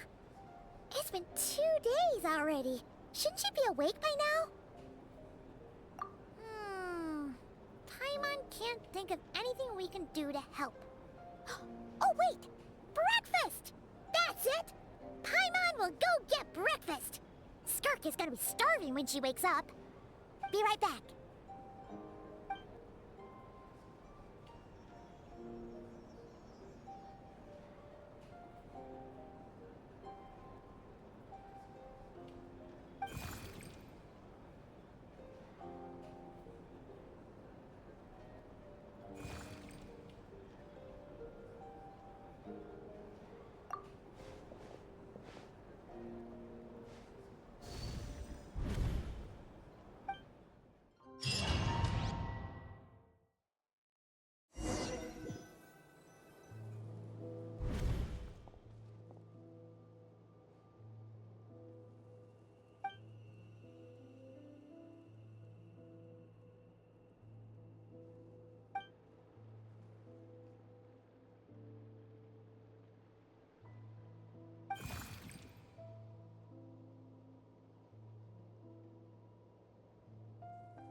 That's right. This is Skirk's inner world. Think of it as the threshold between the soul and dreams. This isn't your first time here, but what you remember is probably a space covered in darkness. I only managed to illuminate a small portion for you back then. Actually, it's my first time talking to someone like this. I only managed to break free and bring you here because the injury weakened her power. I guess that's why I can speak again, too. Call it fate, if you want. I think that's the word they use in this world for lucky coincidences like this, right? Now, before I take you to her, I gotta ask. You're the first outside visitor to ever come here, so what's your impression of this place? Oh, you noticed. This river represents Skirk's strength. Strength accumulates over time. It is the summation of a person's lived experience. So this river is where all the fragments of Skirk's life should converge into a single stream of memories and emotions, flowing forward as one. But as you can see, this river has been severed numerous times. It's because Skirk doesn't like who she was in the past, when all she sees reflected in the river is a disgraceful shadow of who she was. She cuts through water and rock with the sword of reason, severs her connection with the past, and begins anew. You must learn to shut out all the pointless emotion, crush the self that makes you weak, and become master over your physical form. This isn't my first taste of failure or losing power. When you fall, you get back up again and become stronger. That's how it is.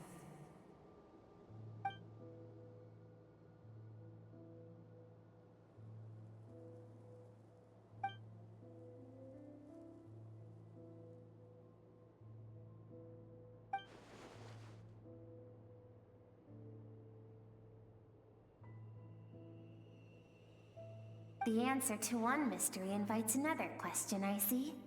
Let's follow the river upstream. There among the cliffs, among the memories etched into her heart, lies the truth of it all. Soon, you'll understand everything.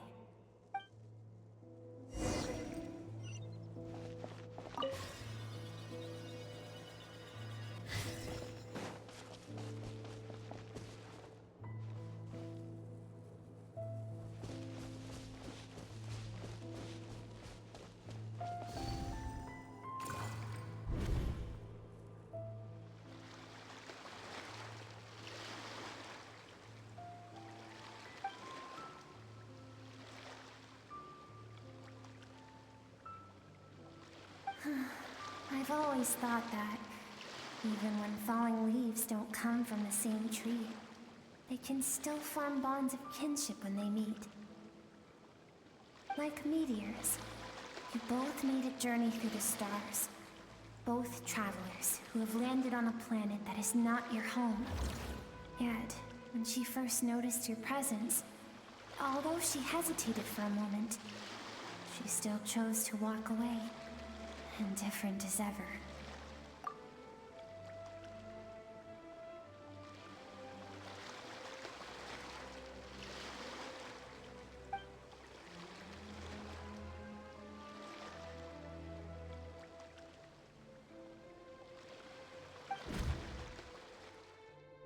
Seems like you've answered your own question.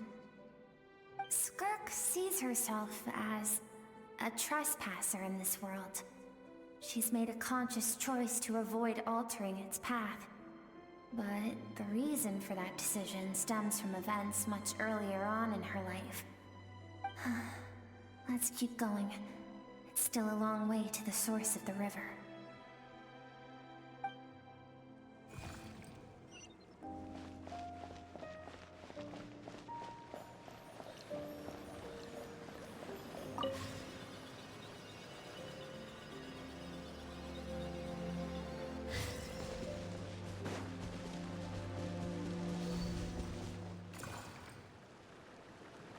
Now have what it takes to wield immense power.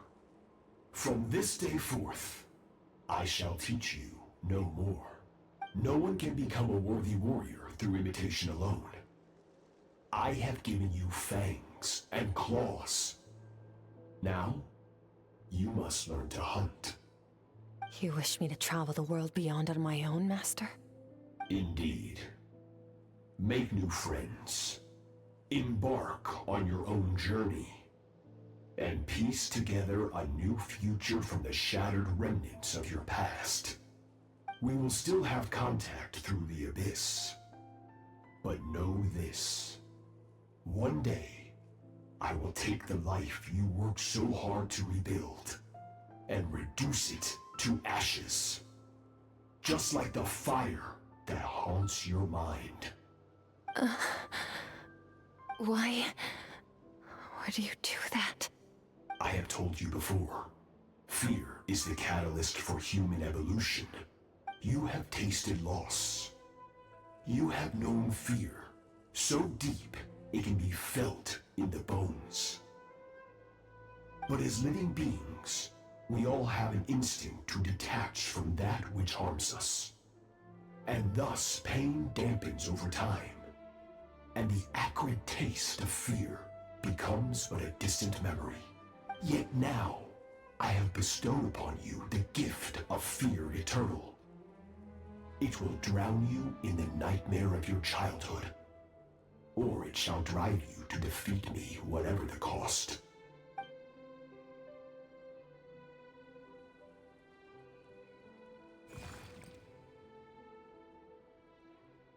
That is what Skirk's master, the foul, Sertologi, looked like at one point in time. Of course, as a higher being, physical form is a triviality to him. He could appear as a beast, a human, or even a monster that defies description. The form you see him in here, clad in abyssal armor, is the one he usually wears when traveling through the stars.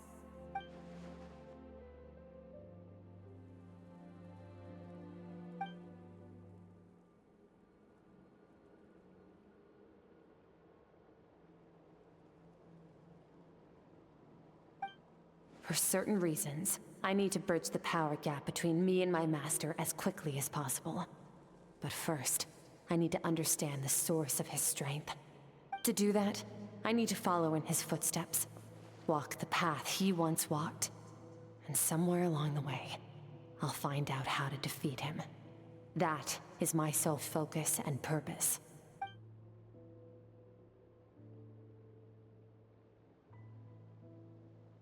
I'll let you in on a little secret. The real Sertologi is terrifying. The scope of his power is impossible to understand until you experience it firsthand. It is absolute, the power to crush all things. Shall we keep going? Let's see. We're about halfway there.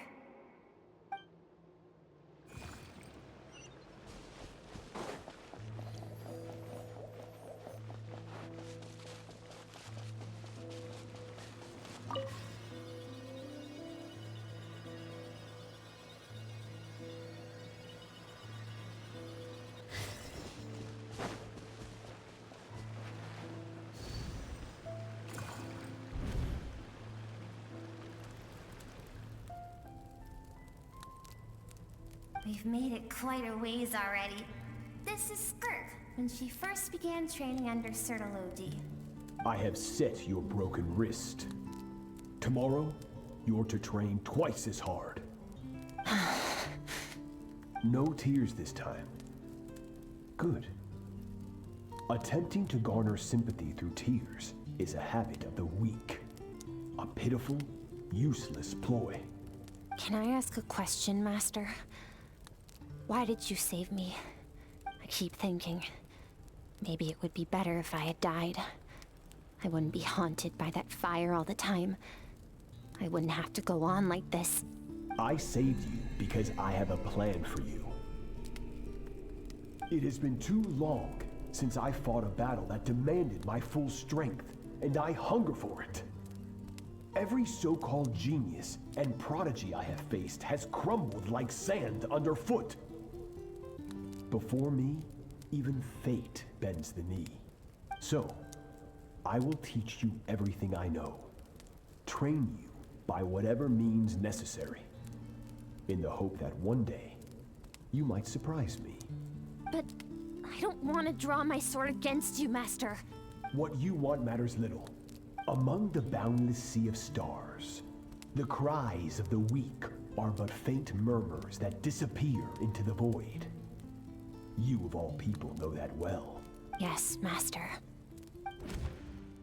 From that day forward, all she knew was grueling training, emptiness, and fatigue.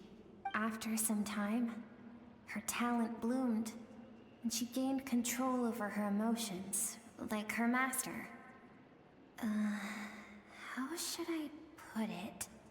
It was not that human emotion disappeared from her heart, but that reason came to dictate all she was allowed to feel. I suppose it was at this point that she became the Skirk you know today.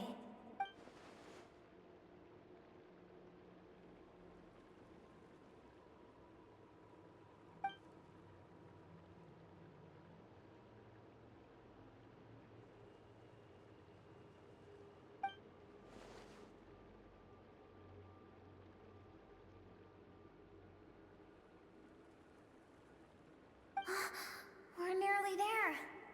I almost don't want to reach the end. Well, shall we? This is the final stretch.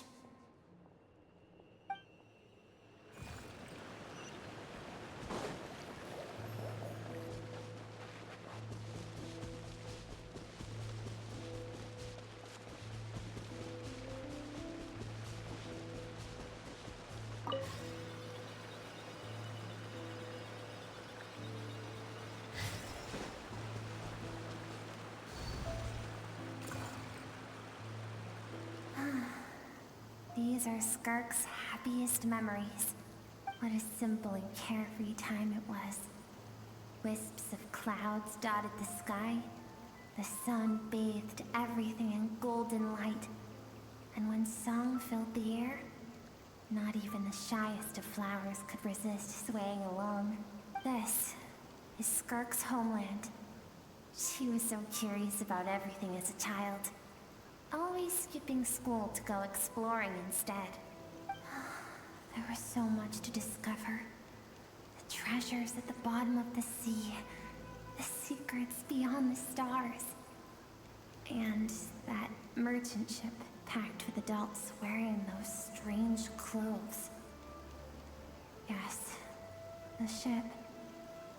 That was the beginning of the end.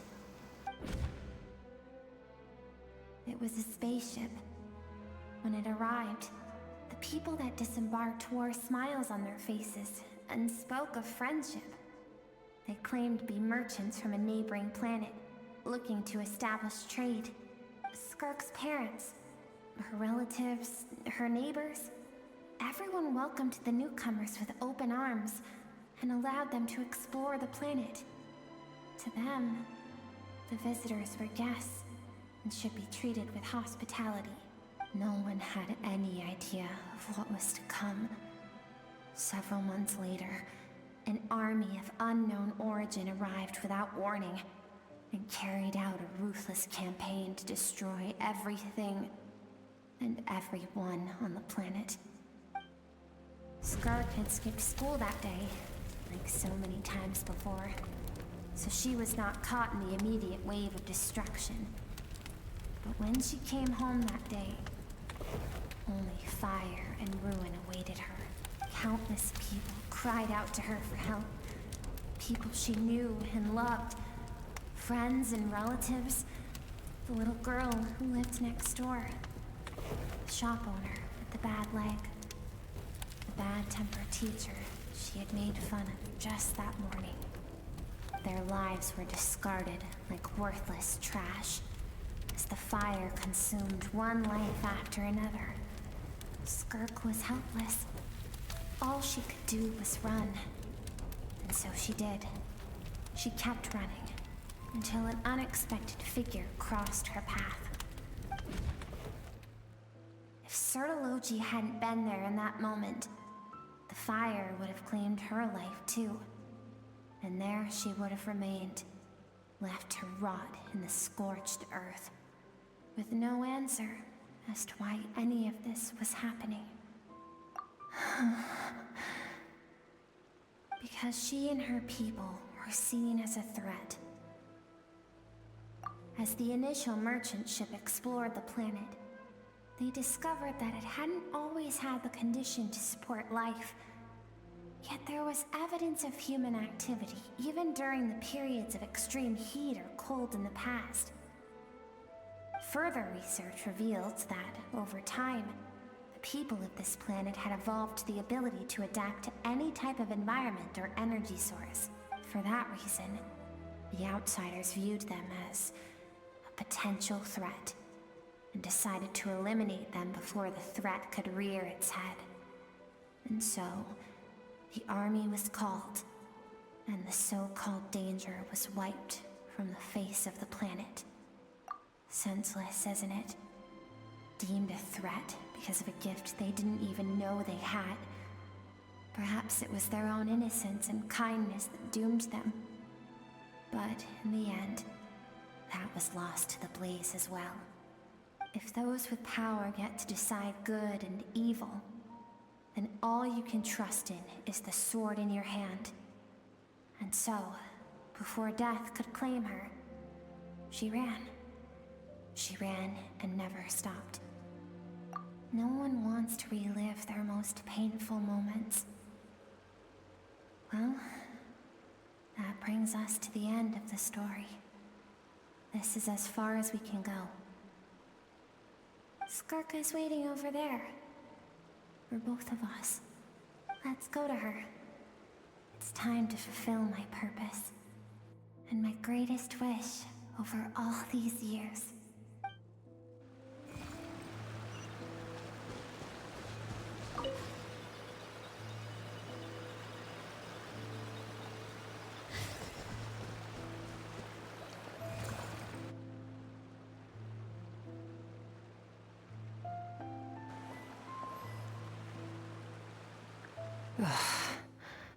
So all this, just so you could bring her here?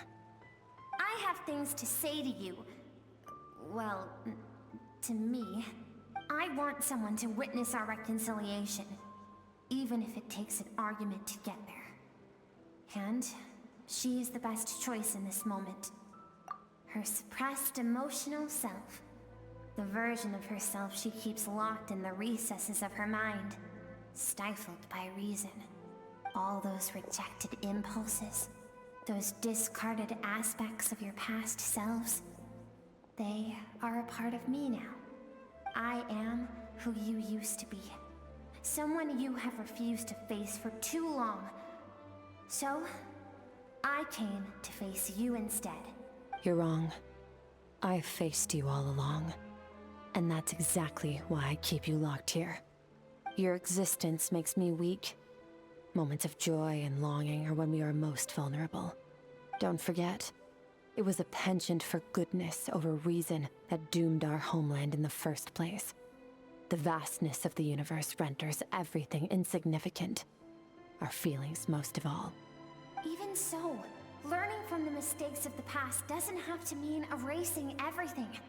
Strip yourself of your so-called weaknesses, emotions like kindness and empathy, and what makes you any different from the ruthless soldiers who slaughtered our people? The difference is that I'm doing what is right, what is necessary. I allow you to exist, but with limited freedom. That is the greatest kindness I can offer. I have shouldered everything you couldn't carry.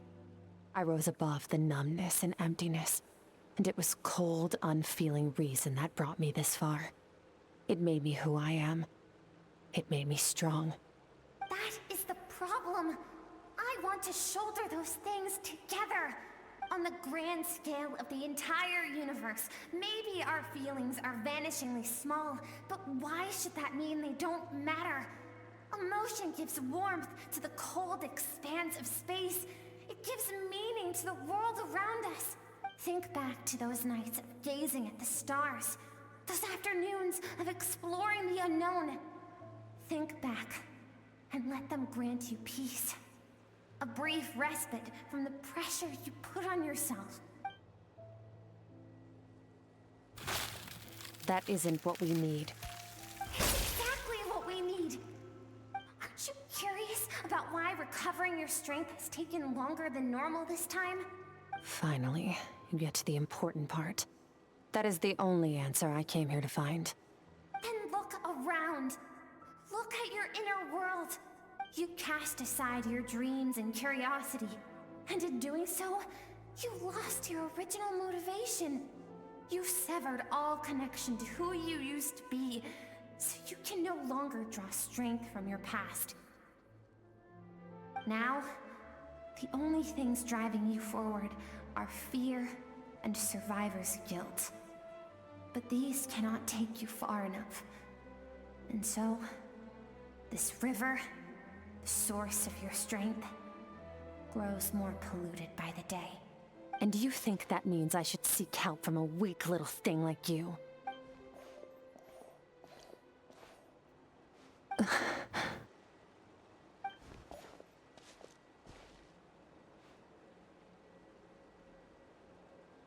Thank you for saying that.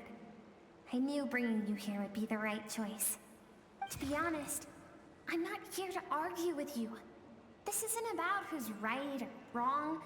And in fact, I agree that in order to make it through the wake of that tragedy, we had to distance ourselves from the pain through reason over emotion. But what is right at one point in time isn't always right forever. I know you will never forget that fire. I know the fact that you were the sole survivor fills you with guilt. And I know that among the voices that haunt you, mine is there too. Because deep down, you know that you didn't turn out to be the person you wanted to be. All those unfulfilled hopes are like knives to the heart. And I don't want you to hurt anymore. So even if you can't accept me, I hope, at least, that you can let go. I keep thinking, maybe it would be better if I had died. I wouldn't be haunted by that fire all the time. I wouldn't have to go on like this.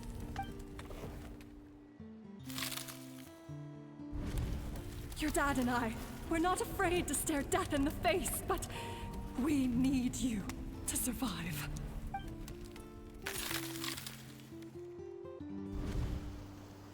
I'm sick of being a kid. There's so many amazing things out there. I'm ready to see them all.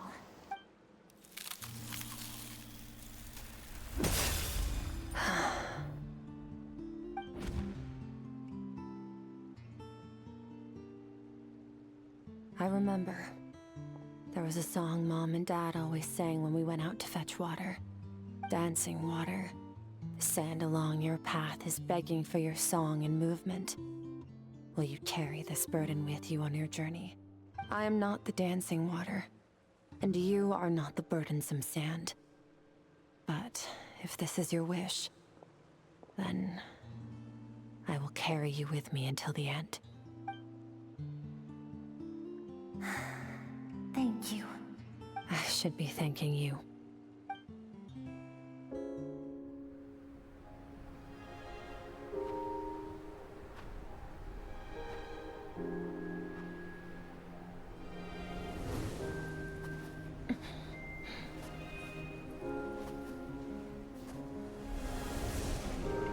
Run, Skirk, run! Remember, leave no one alive! Heed my words, Skirk. Let fear take root in your soul.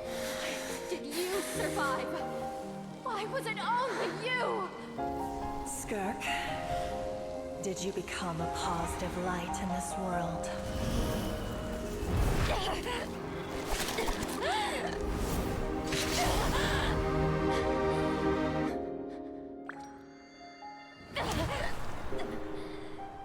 Hey, this doesn't have to be the end.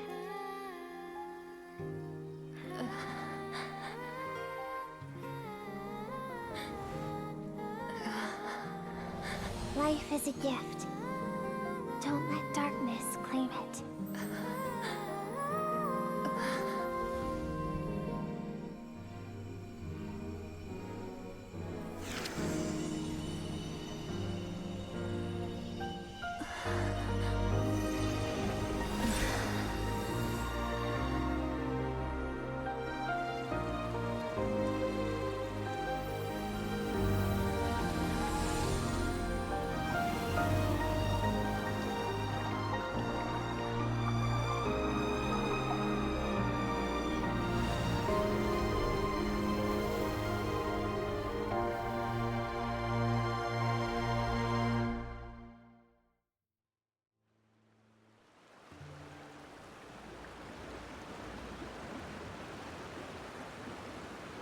So, you saw my memories then.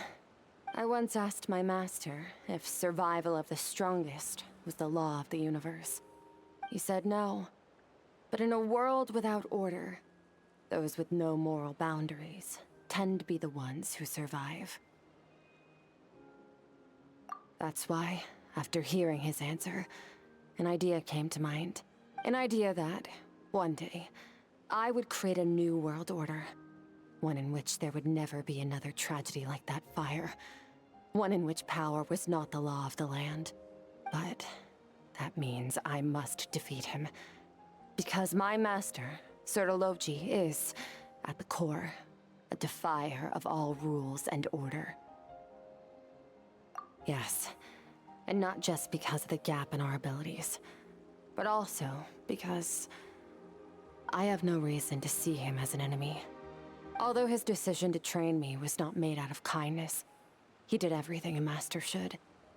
He saved my life, taught me the sword and the principles of strength. And for that, I respect him. I know, and it's not something I want. But Master never goes back on his word. I have to treat everything he says as a promise. He's no longer into that, but he sends me messages through the abyss every now and then. Most of them are simple greetings, or an answer to one of my questions. Every time I hear from him, my heart skips a beat. And I wonder if this is the moment where he'll finally appear before me and tear down everything I've built to pieces. Maybe that means I do live in eternal fear, just like he said. Yes, I respect him, but I'm also afraid of him. And for that reason, the pursuit of strength consumes every moment of my life. I don't know what Master has planned, but I have to be ready. Help me? Why? This isn't your fight.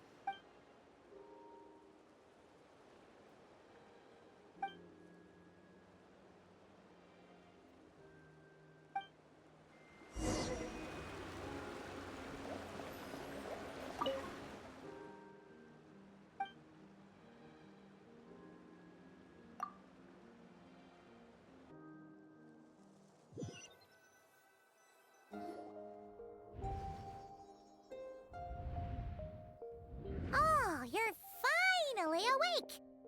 Honestly, Paimon was gone for like 2 seconds and then she comes back and finds you both unconscious? Oh, you scared Paimon half to death! You're both okay, right? What does it look like?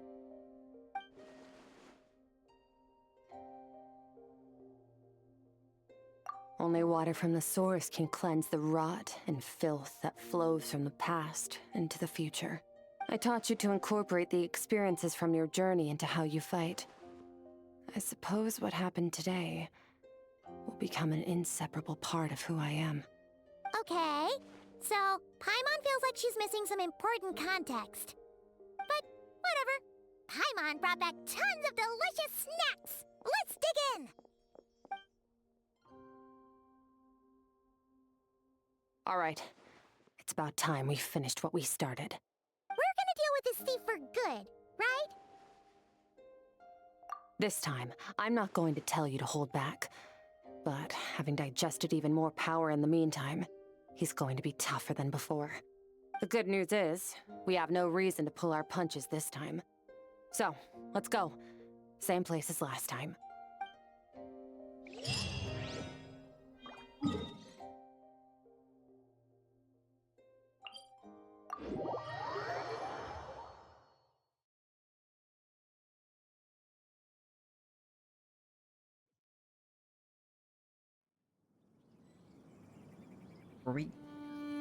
Before we get into the ending of this, I think it might be the ending. This story is so good. It's so amazing.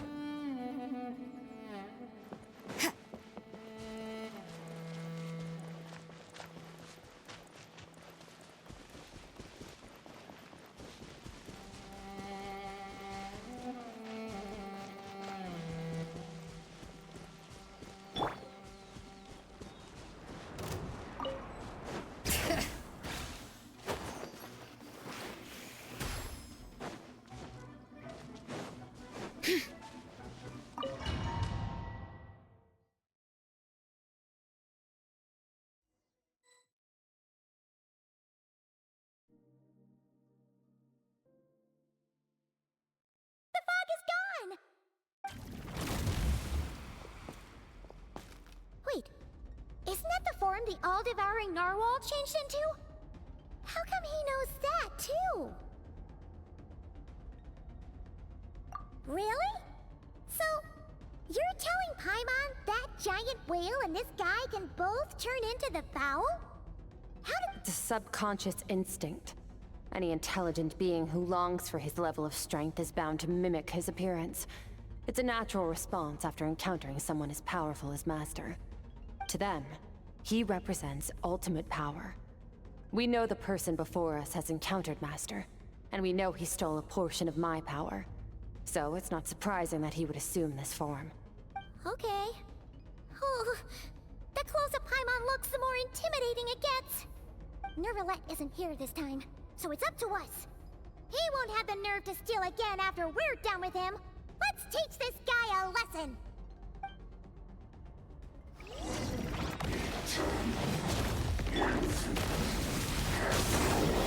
Wipe out!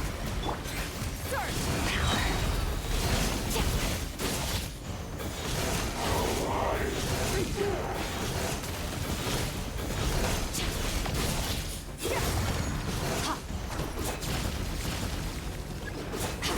Haven't forgotten your training, I hope.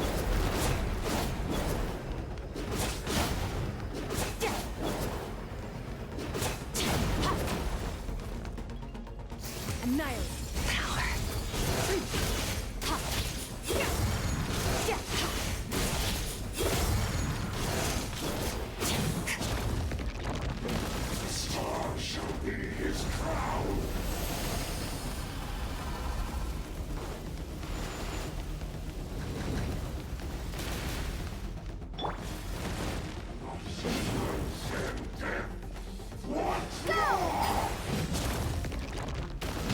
Water jet!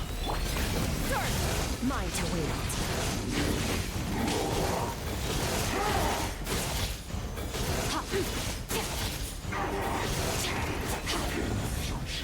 Beyond this world.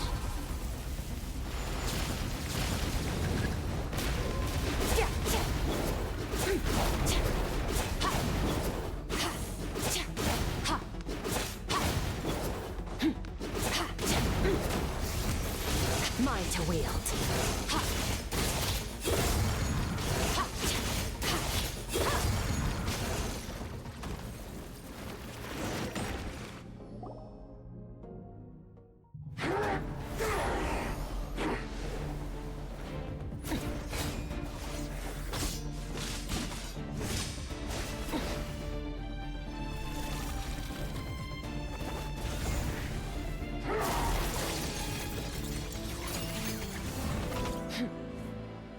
Haven't had enough of my power.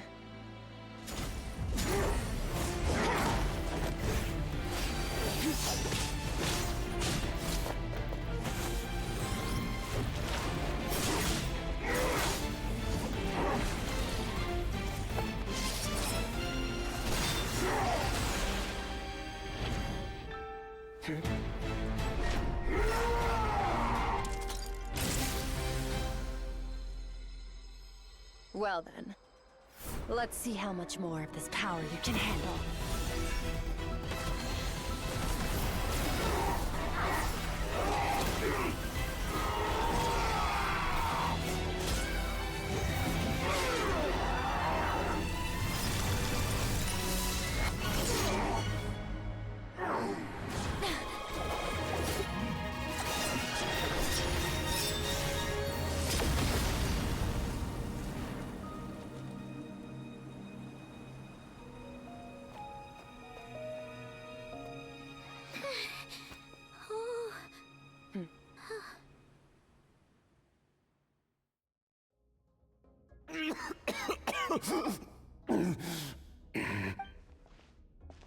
Well, have you come to your senses?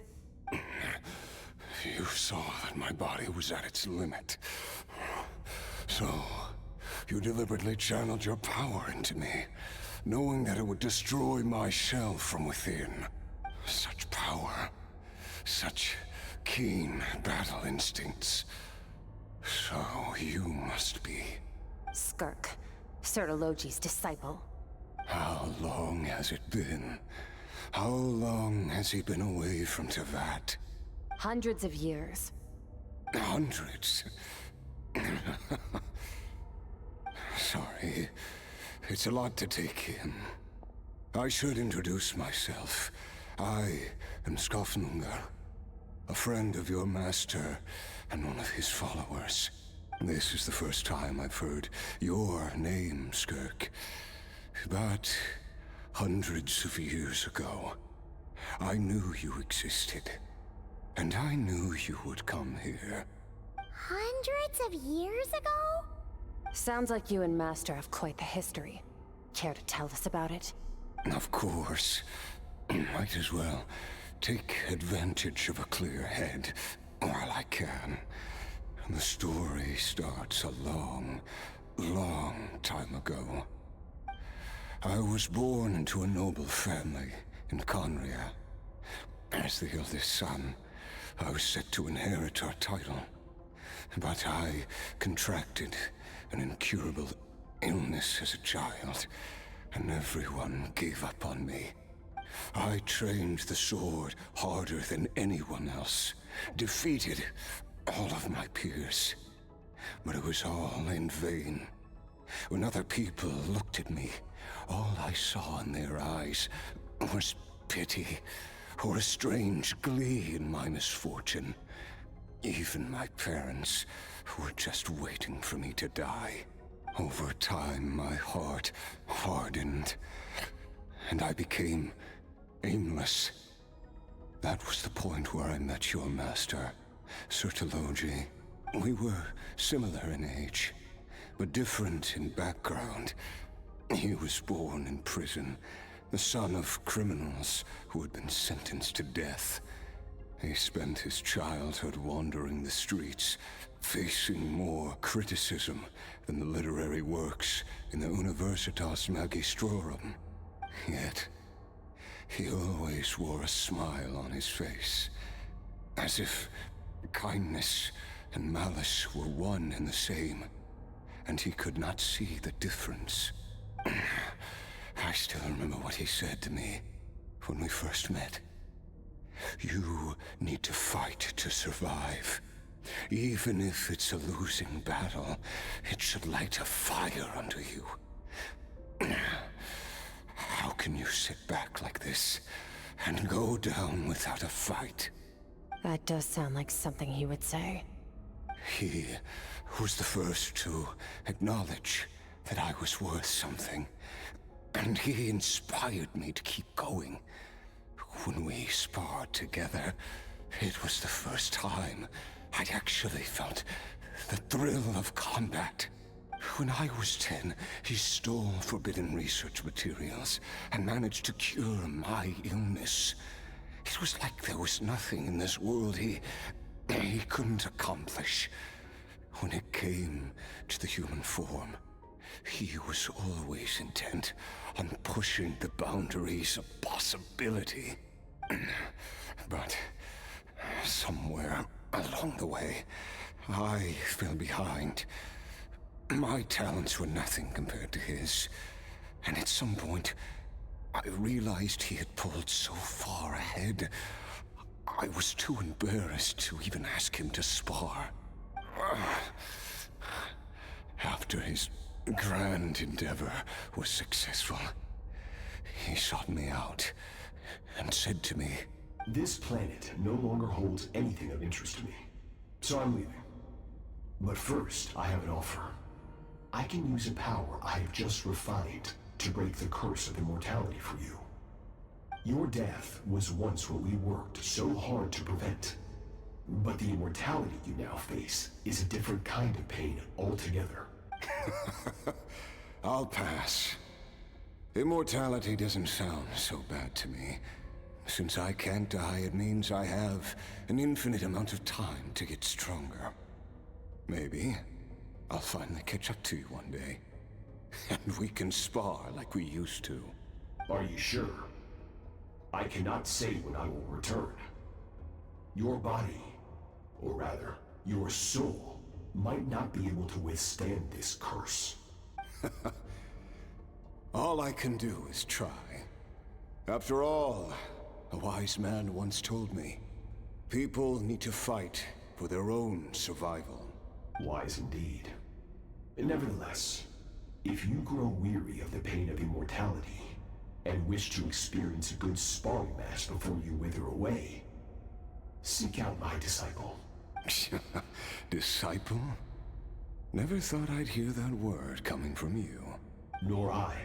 But Vedifenir said I was destined to find a disciple out there in the universe, and bring her to Tibet. You know as well as I, Vedifenir's prophecies are never wrong. Well, now I'm curious about who this disciple of yours will be. All Vedifenir said was that one day, the stars shall bow in her honor. Sounds pretty impressive. Of course.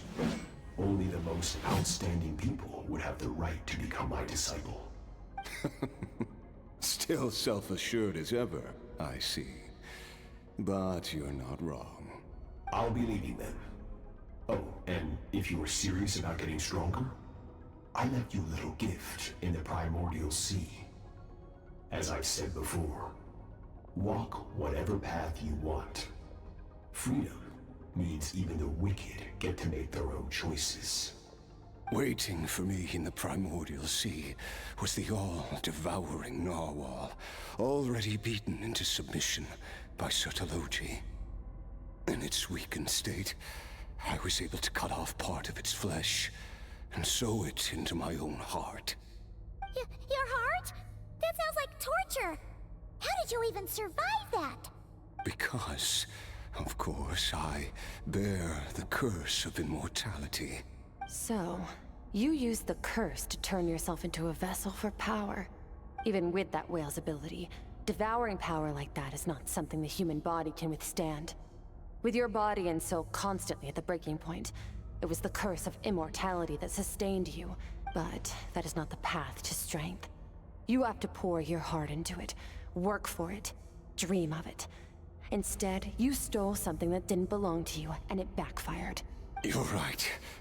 I should have known better, but I had already pushed myself to my limits, and he was still miles ahead of me. So I had to take a leap of faith. I miss your master. I miss the days when we were all together, troublemakers without a home. I don't regret the choice I made. But if you'll allow it, I do want to apologize. To both of you.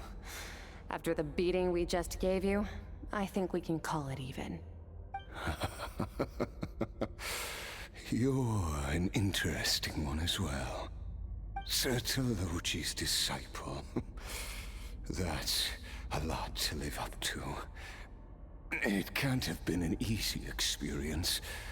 I know what he's like. He rules with an iron fist, using despair and fear to force you to catch up to him. All the while, standing ever out of reach. We're like mountain climbers in the dark, never knowing how much higher we have to climb. Or when we will see the sun again. True. But I made up my mind long ago. No matter how dark it gets, I will not give in to despair. I will overcome it. Besides, after hearing your story, I suspect what Master really wants is not a battle that demands his full strength, but rather a defeat without regrets. Oh?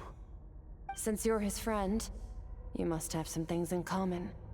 The first time we came here, when you stabbed me through the fog and stole my power, I felt no emotion coming from that spike. But when you had to devote all your strength fighting me just now, I could feel joy and passion emanating from your blade. It was the joy of a researcher discovering the truth of the world. The joy of an artist uncovering a temple of wonders. Interesting. I'm certain I didn't express those emotions outright. Yet you were able to read them from my blade. Like a glimpse into my inner world. You're right. That battle brought me an unbridled sense of joy. And my defeat brings me no regret whatsoever. Exactly. I think Master also craves a battle like that. One where his opponent forces him to use all his strength, unlock the extent of his potential, and transcend his own limits. A battle to end all battles. After which, all can come to an end. Including, perhaps, his life. For that very reason, good and evil are meaningless to him. He has one purpose, one goal. To complete himself. It's one of the secrets to his strength. Perhaps you're right. Perhaps that is his goal. What a battle that would be. Oh, to witness such a... Are you okay? Too many different kinds of power are surging through my body. The curse of immortality allows it all to coexist, but it does not remove the pain. I won't be able to hold on to my sanity for much longer. What a shame. I would have loved to witness that battle. Sertologi once offered to free me from this curse. Now, I must ask that of you, Skirk. Can you release me from the pain?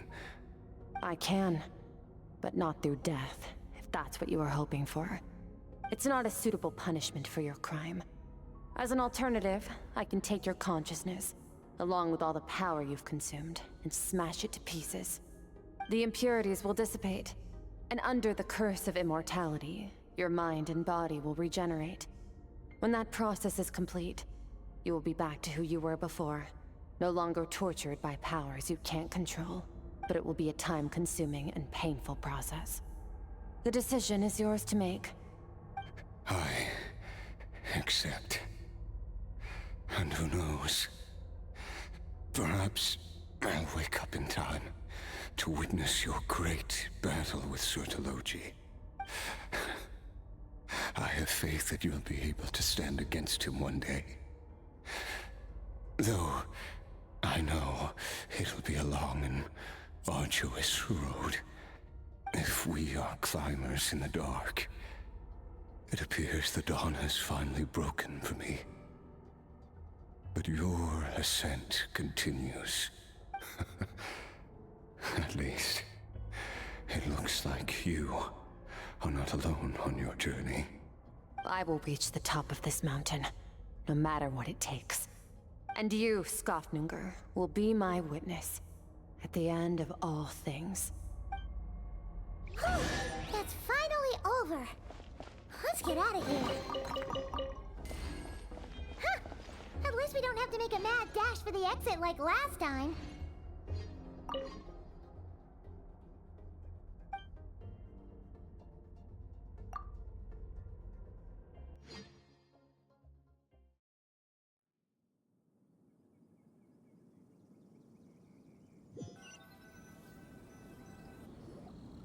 We did it! It's only been a few days, but it feels like forever.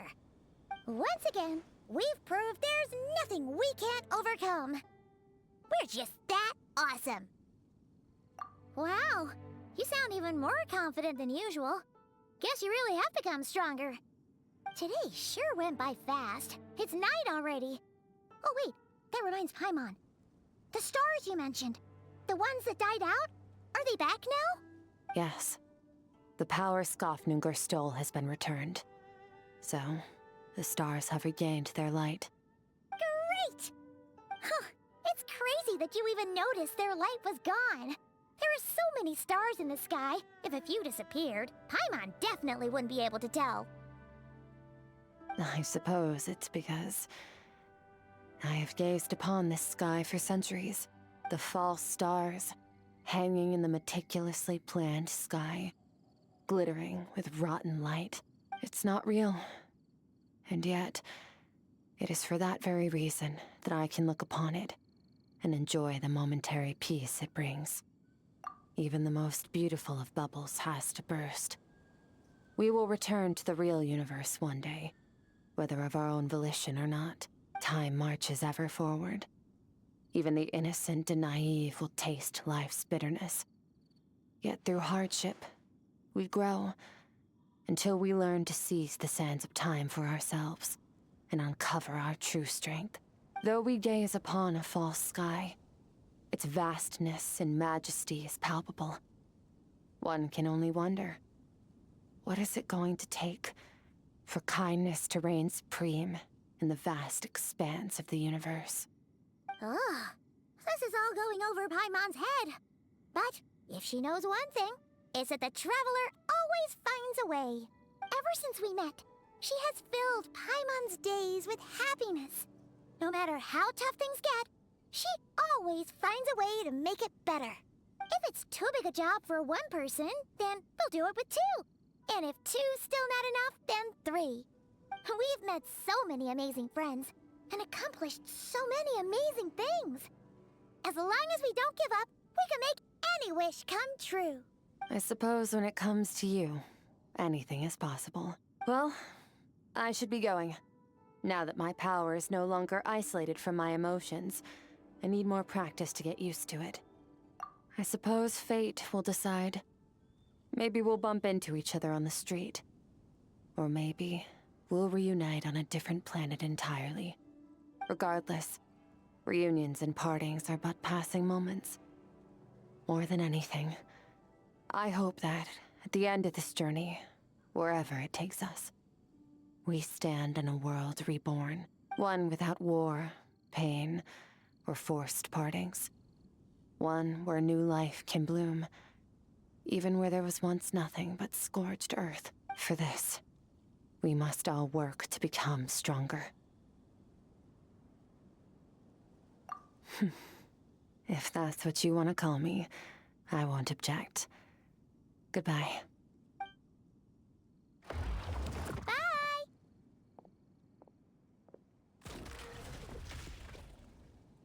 Is it just Paimon, or is she being nicer than before? We definitely count as friends after all that, don't you think? Hey, what do you think about camping here tonight? There's nothing quite like sleeping under the stars. Come tomorrow, we can continue our journey. Oh, and since Paimon treated you to that super nice meal at Wanmin Restaurant, it's about time you returned the favor.